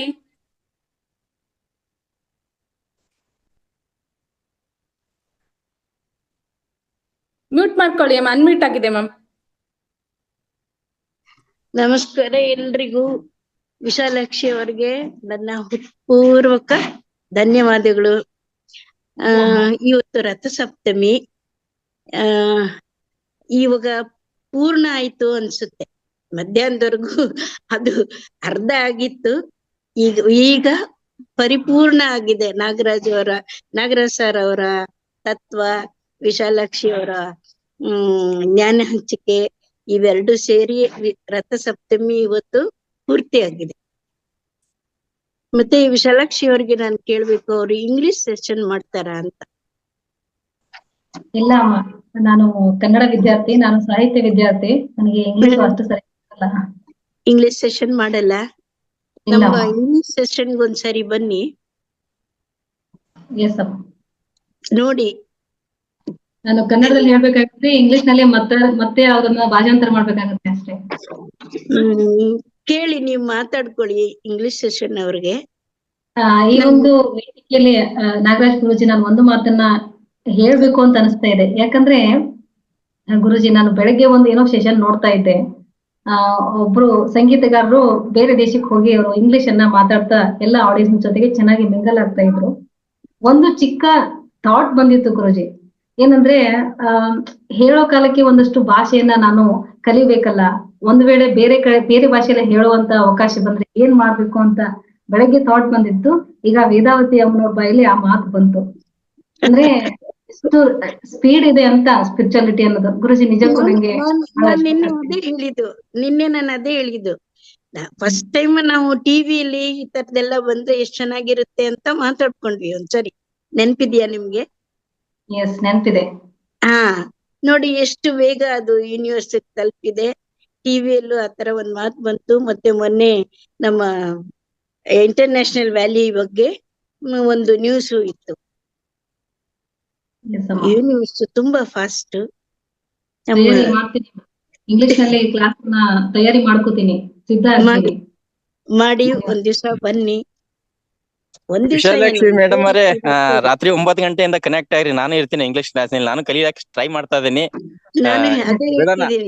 ಸಿಕ್ಕ ಅವಕಾಶ ಜಚ್ಚದೆ ನಮ್ ಕೆಲ್ಸ. ಯೂನಿವರ್ಸ್ ನಮಗ್ ಕೊಟ್ಟಿದೆ, ಇವಾಗ ನಮ್ದೇ ರಾಜ್ಯ, ನಾವೇ ಮಾಡೋದು. ಅಲ್ಲ, ಇದೊಂದು ಥಾಟ್ ಒಂದು ತಲುಪಿಸಿದೆ. ಅದೇ ರೀತಿ ಈ ಮತ್ತೆ ಭಾಷೆನೂ ಹೇಳ್ಕೊಡುತ್ತೆ. ಅದೇನೆ ಮಾತಾಡ್ತಾ ಇದ್ರೆ ಬರ್ತಾ ಹೋಗುತ್ತೆ. ಅದು ನಾವ್ ಎಲ್ರು ಕಲ್ತೇ ಬರಲ್ಲ. ಖಂಡಿತ ಪ್ರಯತ್ನ ಮಾಡ್ತೀನಿ. ಮಾಡಿ. ನಾನು ಧ್ಯಾನಕ್ಕೆ ಬಂದ್ಮೇಲೆನೆ ಇಷ್ಟೆಲ್ಲ ಮಾತಾಡಕ್ ಕಲ್ತಿದ್. ನಾ ಮಾತಾಡ್ತಾ ಇರ್ಲಿಲ್ಲ. ನಂಗೆ ಒಂಥರ ಸ್ಟೇಜ್ ಫಿಯರ್. ನಾ ಮಾತಾಡ್ತಾನೆ ಇರ್ಲಿಲ್ಲ. ಆಮೇಲೆ ಈ ಧ್ಯಾನಕ್ಕೆ ಬಂದ್ಮೇಲೆನೆ ತುಂಬಾ ಮಾತಾಡಕ್ ಕಲ್ತಿದ್ದೀನಿ. ಸಣ್ಣಗೌಡ್ರೆ, ಮೋಸ್ಟ್ ವೆಲ್ಕಮ್. ನಿಮ್ಗೆ ಒಂದು ಇದು ಕಳ್ಸಿದ್ದೀನಿ, ನೋಡಿದ್ರಾ? ಇನ್ನ ನಾ ಬೆಳಗಿಂದ ಇವತ್ತು ಮನೆಯಲ್ಲಿ ಇಲ್ಲ ಗುರುಜಿ, ಫುಲ್ ವಾಕಿಂಗ್ ನಾಗ ಇದೇನಿ. ಅಯ್ಯ, ಮೊಬೈಲ್ ನಿಮ್ ಜೇಬಲ್ಲಿ ಇದೆ ತಾನೆ? ಇದೆ, ಬಟ್ ನೋಡಿಯಕ್ ಆಗಿಲ್ಲ. ನೋಡ್ತೀನಿ ಗುರುಜಿ. ನೀವು ಬೆಳಿಗ್ಗೆ ಕೇಳಿದ್ರಲ್ಲಪ್ಪ, ಗುರುಜಿ, ಆ ಪದ್ಯಕ್ಕೆ ವಾಣಿಯವರು ಬಹಳ ಅದ್ಭುತವಾಗಿ ವಿವರಣೆ ಕೊಟ್ಟಿದ್ದಾರೆ. ಬೆಳಿಗ್ಗೆನೆ ಕೊಟ್ಟರು ಅದನ್ನ. ನಾನು ನೋಡಿ ಬಹಳ ಖುಷಿ ಆಯ್ತು. ನನಗೂ ಅವಕಾಶ ಆಗಿಲ್ಲ, ಮಧ್ಯಾಹ್ನ ಬಂದು ಕೇಳ್ದೆ. ತುಂಬಾ ಚೆನ್ನಾಗ್ ಮಾಡಿದ್ದಾರೆ, ಮಾತಾಡಿದ್ದಾರೆ. ಪ್ಲೇ ಮಾಡ್ಕೊಂಡು ಕೇಳಿ. ವಾಣಿ ಮೇಡಮ್ ಅವ್ರು ಬೆಳಗ್ಗೆ ಕಳ್ಸಿದ್ನಿ, ನಾನ್ ಕೇಳಿದೆ. ಮತ್ತೆ ಅವ್ರ ಜೊತೆ ಒಂದ್ ಅರ್ಧ ಗಂಟೆ ಮಾತಾಡಿದೆ ಗುರುಜಿ. ಹೌದಾ? ಆಯ್ತು, ಅದನ್ನೇ ಕಳ್ಸಿದ್ದೀರಾ ನೀವು? ಸರಿ ಸರಿ, ಅದಾದ್ರೆ ಆಗಿದೆ ಗುರುಜಿ, ಮಾತಾಡಿದ್ದೇವೆ. Okay okay. ಇವತ್ತೆಲ್ಲ ವಾಣಿಯವ್ರು ಬಂದಿಲ್ಲ ಅನ್ಸುತ್ತೆ. ಮೋಸ್ಟ್ಲಿ ಇಲ್ಲ ಅನ್ಸುತ್ತೆ ಗುರುಜಿ. ಏನೋ ಎಕ್ಸಾಮ್ ರಿಲೇಷನ್ ಇದೆ ಅಂತ ಹೇಳ್ತಾ ಇದ್ದೆ. ಓಕೆ. ರೇವತಿ ಮೇಡಮ್ ಅವರೇ ಮಾತಾಡಿ ಇವಾಗ. ಇಲ್ಲ ಸರ್, ಅವರು ಇಲ್ಲ. ಎಸ್ ಇದಾರೆ. ಎಲ್ರಿಗೂ ನಮಸ್ತೆ. ನಮಸ್ತೆ. ವಿಶಾಲಾಕ್ಷಿ ಮೇಡಮ್ ಅವರ ಬಗ್ಗೆ ಹೇಳ್ಬೇಕು ಅಂತಂದ್ರೆ, ನಿಜವಾಗ್ಲೂ ನಾನು ಮೊನ್ನೆ ಬಾಗಲಕೋಟೆಯಲ್ಲಿ ಅವ್ರನ್ನ ನೋಡ್ದೆ. ನನಗೆ ನೋಡಿದ ತಕ್ಷಣ ಫ್ಲಾಶ್ ಆಗ್ಲಿಲ್ಲ ಯಾರು ಅಂತ ಹೇಳ್ಕೊಂಡು. ನಾನು ನನ್ನ ಫ್ರೆಂಡ್ಗೆ ಹೇಳಿದೆ, ನಾನು ಇವ್ರು ಚೆನ್ನಾಗ್ ಗೊತ್ತಿದೆ, ಇವ್ರು ಧ್ಯಾನದಲ್ಲಿ ಇರೋರು, ಮಾತಾಡಿದವರು, ಅವ್ರನ್ನ ಮಾತಾಡ್ಸ್ಬೇಕು ಅಂತ. ಆಮೇಲೆ ಸ್ವಲ್ಪ ದೂರ ಹೋಗಿ ನಿಂತು ಅವ್ರ ಹೆಸರನ್ನು ನೆನಪಿಸ್ಕೊಂಡೆ. ಆಮೇಲೆ ಬಂದು ಕೇಳಿದೆ, ನೀವು ವಿಶಾಲಾಕ್ಷಿ ಮೇಡಮ್ ಅಲ್ವಾ ಅಂತ. ಹೌದು ಅಂತ ಹೇಳಿದ್ರು. ಯಾಕಂತಂದ್ರೆ ಇಂಥದೇ ಒಂದು ಮಾತನ್ನ ಅವರು ಈ ಹಿಂದಿನ 21 ದಿನದ ಕಾರ್ಯಕ್ರಮದಲ್ಲಿ ಹೇಳಿದಾಗ ನನಗೆ ನಿಜವಾಗ್ಲೂ ಒಂಥರ ಮೈ ಮರ್ತಂಗಾಯ್ತು. ಎರಡನೇದು, ಹೆಚ್ಚಿನ ಜನರಿಗೆ ನಾನು ಲಾಸ್ಟ್ ಟೈಮ್ನು ಇದನ್ನೇ ಹೇಳಿದ್ದೆ, ನಾವು ಯಾಕೆ ಈ ಭೂಲೋಕಕ್ಕೆ ಬಂದಿದ್ದೇವೆ, ನಮ್ಮ ಈ ಪ್ರಯಾಣ ಏನು, ನಾವು ಇದ್ದದನ್ನ ಇದ್ದ ಹಾಗೆ ಅದನ್ನ ಆಕ್ಸೆಪ್ಟ್ ಮಾಡ್ಕೊಂಡು ನಮ್ಮ ಪ್ರಯಾಣವನ್ನು ಮುಂದುವರಿಸಬೇಕು ಅಂತ ಹೆಚ್ಚಿನ ಜನರಿಗೆ ಗೊತ್ತಿಲ್ಲದೆ ಪ್ರತಿಯೊಬ್ಬರ ಜೀವನದಲ್ಲೂ ಗೊಂದಲವನ್ನ ನಾವು ಕಾಣ್ತಾ ಇದ್ದೇವೆ. ಬಹುಶಃ ಈ ಒಂದು ವಿಶಾಲಾಕ್ಷಿ ಮೇಡಮ್ ಆಗ್ಲೇ ಫಸ್ಟ್ಗೆ ಮಾತಾಡಿದವ್ರು ಹೇಳಿದ್ರು, ಇದನ್ನ ರೆಕಾರ್ಡ್ ಮಾಡಿ ಕಳಿಸ್ಕೊಡಿ, ಆಗಿಂದಾಗ್ಲೇ ಕೇಳಬೇಕು ಅಂತ. ಬಹುಶಃ ಒಂದು ಸಲ ಅಲ್ಲ, ಆಗಾಗ ಇದನ್ನ ಮನನ ಮಾಡ್ಕೊಂಡ್ರೆ ನಿಜವಾಗ್ಲೂ ಎಲ್ಲರ ಜೀವನದಲ್ಲೂ ಶಾಂತಿ, ಪ್ರೀತಿ, ವಿಶ್ವಾಸವನ್ನ ಗಳಿಸಬಹುದು ಅಂತ ಅನ್ಕೊಂಡಿದ್ದೇನೆ ನಾನು. ಜೊತೆಗೆ ಇವತ್ತು ಬೆಳಿಗ್ಗೆ ಮತ್ತು ಈಗ ನಮ್ಮ ನಾಗರಾಜ್ ಗುರೂಜಿ ಅವರು ಹೇಳಿದ ತತ್ವಗಳು ನಿಜವಾಗ್ಲೂ ಅದ್ಭುತ. ಸೊ ಅವ್ರು ಹೇಳತಕ್ಕಂತ ಪ್ರತಿಯೊಂದನ್ನ ನಾವು ಜೀವನದಲ್ಲಿ ಅಳವಡಿಸ್ಕೊಂಡ್ರೆ ನಮ್ಮ ಜೀವನದಲ್ಲಿ ಸಾಕಷ್ಟು ಬದಲಾವಣೆ ತಂದು ಶಾಂತಿ ಸಮಾಧಾನ ಜೊತೆಗೆ ತೃಪ್ತಿಯನ್ನ ಕೊಡುತ್ತದೆ ಅಂತ ಹೇಳಿ ಇಬ್ಬರಿಗೂ ಧನ್ಯವಾದಗಳು, ಮತ್ತೆ ಎಲ್ರಿಗೂ ಸಹ ಧನ್ಯವಾದ. ನಿಮ್ಮ ಅನಿಸಿಕೆ ತಿಳಿಸಿದ್ದಕ್ಕೆ ಧನ್ಯವಾದಗಳು ಮೇಡಮ್. ನಾಗರತ್ನಮ್ಮ BR ಮಾತಾಡಿಮ್ಮ.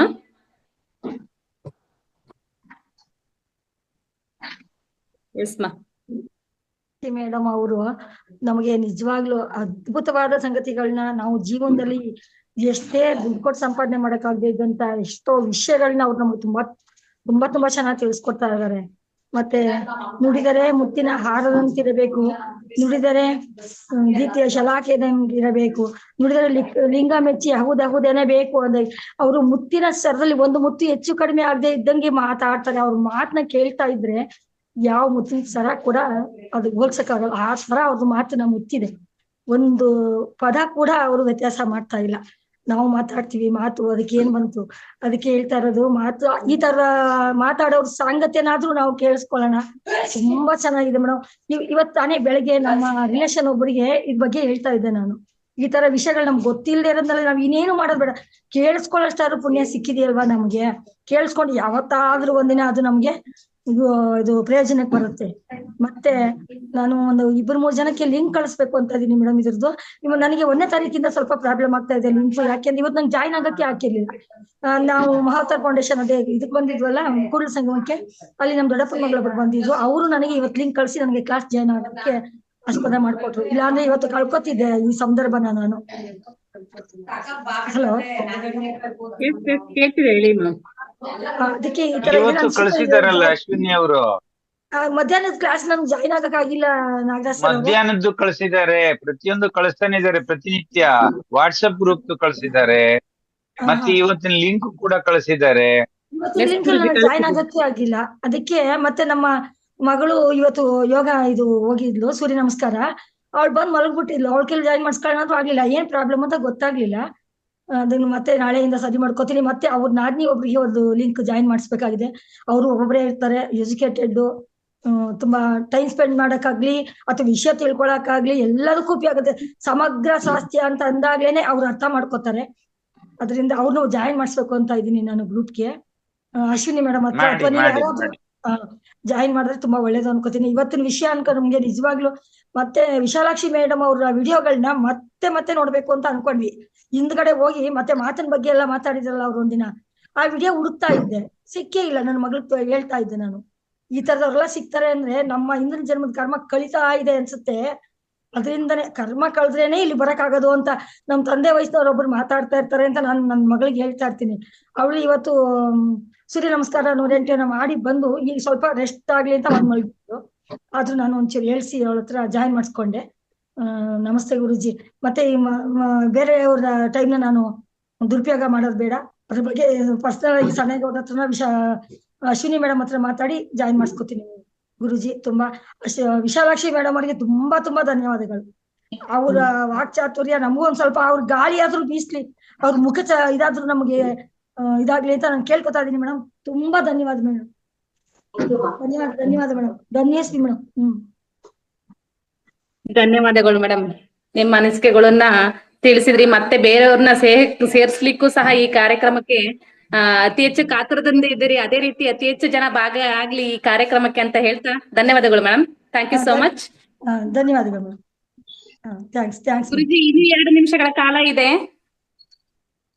ಕರೆಕ್ಟ್ ಆಗಿ ಸರಿಯಾಗಿ 5 ಗಂಟೆಗೆ ನಾವು ಸಂಪನ್ನಗೊಳಿಸೋದ್ರಿಂದ ಮಧ್ಯಾಹ್ನದ ಕಾರ್ಯಕ್ರಮದಲ್ಲಿ ಯಾರಾದ್ರೂ ಹಿರಿಯ ಮಾಸ್ಟರ್ಸ್ ಇದ್ರೆ ರೈಸ್ ಹ್ಯಾಂಡ್ ಮಾಡಿ ಮಾಸ್ಟರ್ಸ್. ರೈಸ್ ಹ್ಯಾಂಡ್ ಅಲ್ಲ. ನಾಗಲಲಿತಾ ಮ್ಯಾಮ್ ಮಾತಾಡ್ಬಹುದಾ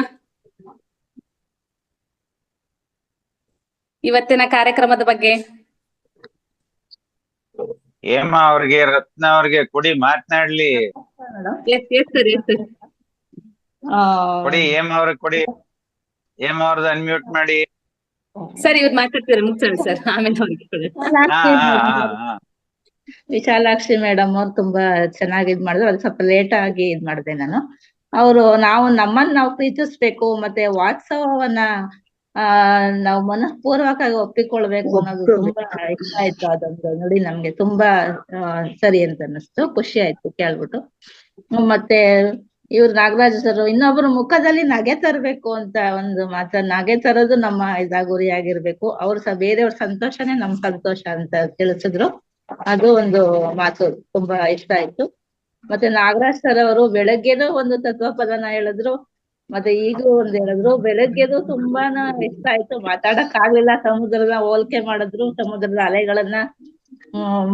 ತುಂಬಾ ಚೆನ್ನಾಗಿತ್ತು. ಮತ್ತೆ ಬೂರುಗದ ಮರದ ಮೇಲೆ ಕುಳಿತ ಗಿಳಿಗೆ ಹೋಲಿಕೆ ಮಾಡಿ ತುಂಬಾ ಇಷ್ಟ ಆಯ್ತು. ತುಂಬಾ ತಿಳ್ಕೊಳ್ಳೋಂಗಿತ್ತು ಅದು, ಸಂಸಾರದ ಬಗ್ಗೆ ಹೇಗೆ ಅಂತ. ಖುಷಿ ಆಯ್ತು. ಬೆಳಗ್ಗೆನೂ ತುಂಬಾ ಇದಾಯ್ತು ನಾಗರಾಜ್ ಸರ್ ಹೇಳಿದ್ದು. ಈಗೊಂದು ತುಂಬಾ ಅರ್ಥ ಗೊತ್ತಾಗದೆ ಇದ್ರು ಸ್ವಲ್ಪ ಅರ್ಥ ಆಯ್ತು ಅದು ಹೇಳಿದ್ದೊಂದು ತತ್ವ ಒಂದ್ ಸಾಲುಗಳು. ತುಂಬಾ ಧನ್ಯವಾದಗಳು ನಾಗರಾಜ್ ಸರ್ ಸಹ. ಮತ್ತೆ ನಮ್ಮ ವಿಶಾಲಾಕ್ಷಿ ಮೇಡಮ್ ಅವ್ರಿಗೆ ತುಂಬಾ ಧನ್ಯವಾದಗಳು ಮೇಡಮ್. Thank you madam. ನೋಡ್ರಿ, ನಿಮ್ಗೆ ಅವಕಾಶ ಕೊಡೋದಕ್ಕೆ ಎಷ್ಟು ಅದ್ಭುತವಾದ ಮಾತುಗಳು ಬಂದವು ನಿಮ್ ಕಡೆಯಿಂದ. ಧನ್ಯವಾದಗಳು ಮೇಡಮ್. ಹೆಸಿಟೇಷನ್ ಮೇಡಮ್, ಮಾತಾಡ್ಬೇಕು ಅನ್ಸುತ್ತೆ, ಆಮೇಲೆ ಆಮೇಲೆ ಆಮೇಲೆ ಅಂತ ಮುಗ್ದೇ ಹೋಗಿರುತ್ತೆ. ನನ್ಗೆ ಸ್ವಲ್ಪ ಮಾತಾಡಕ್ ಹಿಂಜರಿಕೆ ಅಷ್ಟೇ ಮೇಡಮ್. ಅವರು ಅದೇ ಹೇಳುದು, ಅದಕ್ಕೆ ಯಾವತ್ತೂನು ನಾಳೆ ನಾನ್ ಮಾಡ್ತೀನಿ ಅಂತ ಅನ್ಕೊಂಡು ಹೋದ್ರೆ ನಾಳೆ ತನಕ ಇರ್ತೀವೋ ಇಲ್ವೋ ಯಾರಿಗ್ ಗೊತ್ತು. ಬೆಳಗ್ಗೆನೆ ಎಲ್ಲ ಧರ್ಮರಾಯರ ಹತ್ರ ಬೆಳಗ್ಗೆನೆ ಬರ್ದಿಟ್ಕೊಂಡೆ ನೀವ್ ಆಗ್ಲಿಲ್ಲ. ಧರ್ಮರಾಯನ ಹತ್ರ ಒಬ್ಬ ಭಿಕ್ಷೆ ಕೇಳ್ಕೊಂಡ್ ಬಂದಂತೆ, ಸ್ವಾಮಿ ನನ್ನ ಮಗನಿಗೆ ಉಪನಯನ ಮಾಡಿಸ್ಬೇಕು, ಆ ಉಪನಯನಕ್ಕೆ ಒಂದಿಷ್ಟು ಗಂಧದ ತುಂಡುಗಳು ಬೇಕಾಗಿತ್ತು ಹೋಮಕ್ಕೆ, ದಯಮಾಡಿ ನಿಮ್ಮ ಅರಮನೆಯಲ್ಲಿ ಇದ್ರು ಕೊಡ್ಸಿ ಅಂತ ಕೇಳದಂತೆ. ಧರ್ಮರಾಯರು ಹೇಳಿದಂತೆ, ಈಗ ಎಲ್ಲ ಮಳೆಗಾಲ ಎಲ್ಲ ಶೀತ ಆಗ್ಬಿಟ್ಟು ನೆಂದೋಗ್ಬಿಟ್ಟಿವೆ, ಸ್ವಲ್ಪ ದಿನ ಕಳೆದ್ಮೇಲೆ ಬಾ ಕೊಡ್ತೀನಿ ಬಾಪ, ಸಾಧ್ಯ ಆದ್ರೆ ನಾಳೆ ಬಾ ಹುಡ್ಕಿಡ್ತೀನಿ ಅಂತ ಅಂದಂತೆ. ಭೀಮನ್ಗೆ ಆಶ್ಚರ್ಯ ಆಗ್ಬಿಡ್ತಂತೆ. ನಮ್ಮಣ್ಣ ನಾಳೆ ಕೊಡ್ತೀನಿ ಅಂತ ಹೇಳ್ತಾ ಇದ್ದಾನಲ್ಲ, ಯಾವತ್ತು ಹಿಂಗಂದವನಲ್ವಲ್ಲ ಅಂತ ಹೇಳ್ಬಿಟ್ಟು ಆ ಹೆಬ್ಬಾಗಿಲಿನಲ್ಲಿದ್ದಂತ ಗಂಟೆನ ಜೋರಾಗಿ ಬಾರ್ಸಕ್ ಶುರು ಮಾಡದಂತೆ. ಆ ನಗರದ ಎಲ್ರು ಓಡ್ ಬಂದ್ರಂತೆ. ಧರ್ಮರಾಯರು ಯಾರೋ ಗಂಟೆ ಬಾರಿಸ್ತಾ ಇದಾರೆ ಅಂತ ಓಡ್ ಬಂದ್ರಂತೆ. ಯಾಕಪ್ಪ ಭೀಮ ಗಂಟೆ ಬಾರಿಸ್ತಾ ಇದೀಯ ಅಂತಂದಾಗ ಅಲ್ಲಿದ್ದ ನಾಗರಿಕರು ಮತ್ತು ಧರ್ಮರಾಯರು ಎಲ್ರು ಕೇಳಿದಾಗ, ನಮ್ಮಣ್ಣ ಭಿಕ್ಷೆ ಕೇಳ್ಕೊಂಡ್ ಬಂದವ್ರಿಗೆ ನಾಳೆ ಕೊಡ್ತೀನಿ ಅಂತ ಹೇಳ್ದ, ನನಗೆ ಬಹಳ ಆಶ್ಚರ್ಯ ಆಯ್ತು. ಇವತ್ತೇ ನಾನು ಫಸ್ಟ್ ಕೇಳಿದ್ದು, ನಾಳೆ ತನಕ ಇರ್ತೀನಿ ಅಂತ ನಮ್ಮಣ್ಣ ಕಡಾಖಂಡಿತವಾಗಿ ಹೇಳಿದಾನಲ್ಲ, ನನಗೆ ಬಹಳ ಆಶ್ಚರ್ಯ ಆಯ್ತು. ಆ ಆಶ್ಚರ್ಯನ ನಿಮ್ಗೆಲ್ಲ ಹಂಚ್ಕೋಬೇಕು ಅಂತೇಳಿ ಈ ತರ ಗಂಟೆ ಬಾರಿಸ್ತೀನಂತೆ. ಆದ್ರಿಂದ ನಾಳೆ ತನಕ ಇರ್ತೀವಂತ ನಮಗ್ ಗೊತ್ತಿಲ್ಲ. ನಾಳೆ ಮಾಡೋದನ್ನ ಇಂದು ಮಾಡು, ಇಂದು ಮಾಡುವುದನ್ನ ಈಗಲೇ ಮಾಡು. ಆದ್ರಿಂದ ನಾವು ಸಾಧ್ಯವಾದಷ್ಟು ನಮ್ಗೆ ಏನ್ ಮನಸ್ಸಿಗೆ ಬರುತ್ತೆ ಮಾತನಾಡ್ತಾ ಇರ್ಬೇಕು. ಯಾಕೆಂದ್ರೆ ಮಗು ತೊದಲು ಮಾತನಾಡುತ್ತೆ. ಆ ತೊದಲು ಮಾತಾಡೋದನ್ನ ನಾವು ಹಂಗ್ ಮಾತಾಡ್ಬಿಡ ಹಿಂಗ್ ಮಾತಾಡು ಅಂತ ಹೊಡಿತೀವ? ಇಲ್ಲ. ಅಯ್ಯೋ ನನ್ ಮಗು ಎಷ್ಟ್ ಚೆನ್ನಾಗ್ ಮಾತಾಡ್ಬಿಡುತ್ತೆ ಅಂತ ಮುದ್ದಾಡ್ತೀವಿ ಅಲ್ವಾ? ಹಾಗೆ ಎಲ್ಲರೂ ಕೂಡ ಯಾರು ತಜ್ಞರೇನಲ್ಲ, ಎಲ್ರೂ ಸರ್ವಜ್ಞರೇನಲ್ಲ. ನಾವೆಲ್ಲರೂ ಒಂದೊಂದು ಅಂಶವನ್ನ ತಿಳ್ಕೊಂಡು, ಒಬ್ಬೊಬ್ರಿಂದ ತಿಳ್ಕೊಂಡು ನಾವು ಕೂಡ ಈ ತರ ಬಂದ್ ಮಾತನಾಡ್ತಾ ಇರೋದು. ಆದ್ರಿಂದ ನೀವು ಮಾತನಾಡ್ತಾ ಆಡ್ತಾ ಭಾಷೆ ಬಂದ್ಬಿಡುತ್ತೆ. ಮಾತನಾಡಿ, ಯಾವುದೇ ರೀತಿಯ ಸಂಕೋಚ ಮಾಡ್ಕೋಬೇಡಿ. ಆಯ್ತು ಸರ್, ಥ್ಯಾಂಕ್ ಯು ಸರ್. ಸರಿ ಸರ್. ಗುರುಜಿ ಚೆನ್ನಾಗಿ ಹೇಳಿದ್ರಿ ಇವತ್ತು. ಆಡ್ತಾ ರಾಗ ಉಗುಳ್ತಾ ರೋಗ ಅಂತ ಹೇಳ್ತಾರಲ್ಲ, ಹಾಗಾಗಿ ಅಲ್ಲಲ್ಲ, ಕೆಮ್ತ ರೋಗ, ಕೆಮ್ತ ರೋಗ. ಎಸ್ ಗುರುಜಿ, ಸಮಯ ಆಗಿದೆ. ಹಾ ಸಂಪನ್ನಗೊಳಿಸಿ ಮತ್ತೆ 6 ಗಂಟೆ ಮತ್ತೆ ನಾವು ಸೇರ್ಬೇಕಲ್ಲ. ಎಸ್ ಗುರುಜಿ, ಸಮಯಕ್ಕೆ ಸರಿಯಾಗಿ ಎಲ್ಲರೂ 3:30ಕ್ಕೆ ಜಾಯಿನ್ ಆಗಿದಿರಿ. ಅದೇ ರೀತಿ 5 ಗಂಟೆ ಇವಾಗ 3 ನಿಮಿಷ ಆಗಿದೆ. ಇವತ್ತು ಸಂಪನ್ನಗೊಳಿಸುವಂತ ಸಮಯ ಬಂದಿದೆ. ಝೂಮ್ ಅಲ್ಲಿ ಮತ್ತೆ ಯೂಟ್ಯೂಬ್ ನಲ್ಲಿ ವೀಕ್ಷಿಸುತ್ತಿರುವಂತ ಎಲ್ಲ ಆತ್ಮ ಬಂಧುಗಳಿಗೂ ಅನಂತ ಪ್ರಣಾಮಗಳನ್ನು ತಿಳಿಸುತ್ತಾ, ಇವತ್ತು ವಿಶಾಲಾಕ್ಷಿ ಮೇಡಮ್ ಅವರು ತುಂಬಾ ಅದ್ಭುತವಾದ ಈ ಭೂಮಂಡಲದಲ್ಲಿ ಪ್ರಯಾಣ ಅಂತಂದ್ರೆ ತುಂಬಾ ಚೆನ್ನಾಗಿ ಮನವರಿಕೆ ಮಾಡ್ಕೊಟ್ಟಿದ್ದಾರೆ ನಮ್ಗೆ. ಅವರಿಗೂ ಸಹ ಒಂದು ಕೃತಜ್ಞತೆ ಹೇಳೋಣ ಮಾಸ್ಟರ್ಸ್. ಧನ್ಯವಾದಗಳು.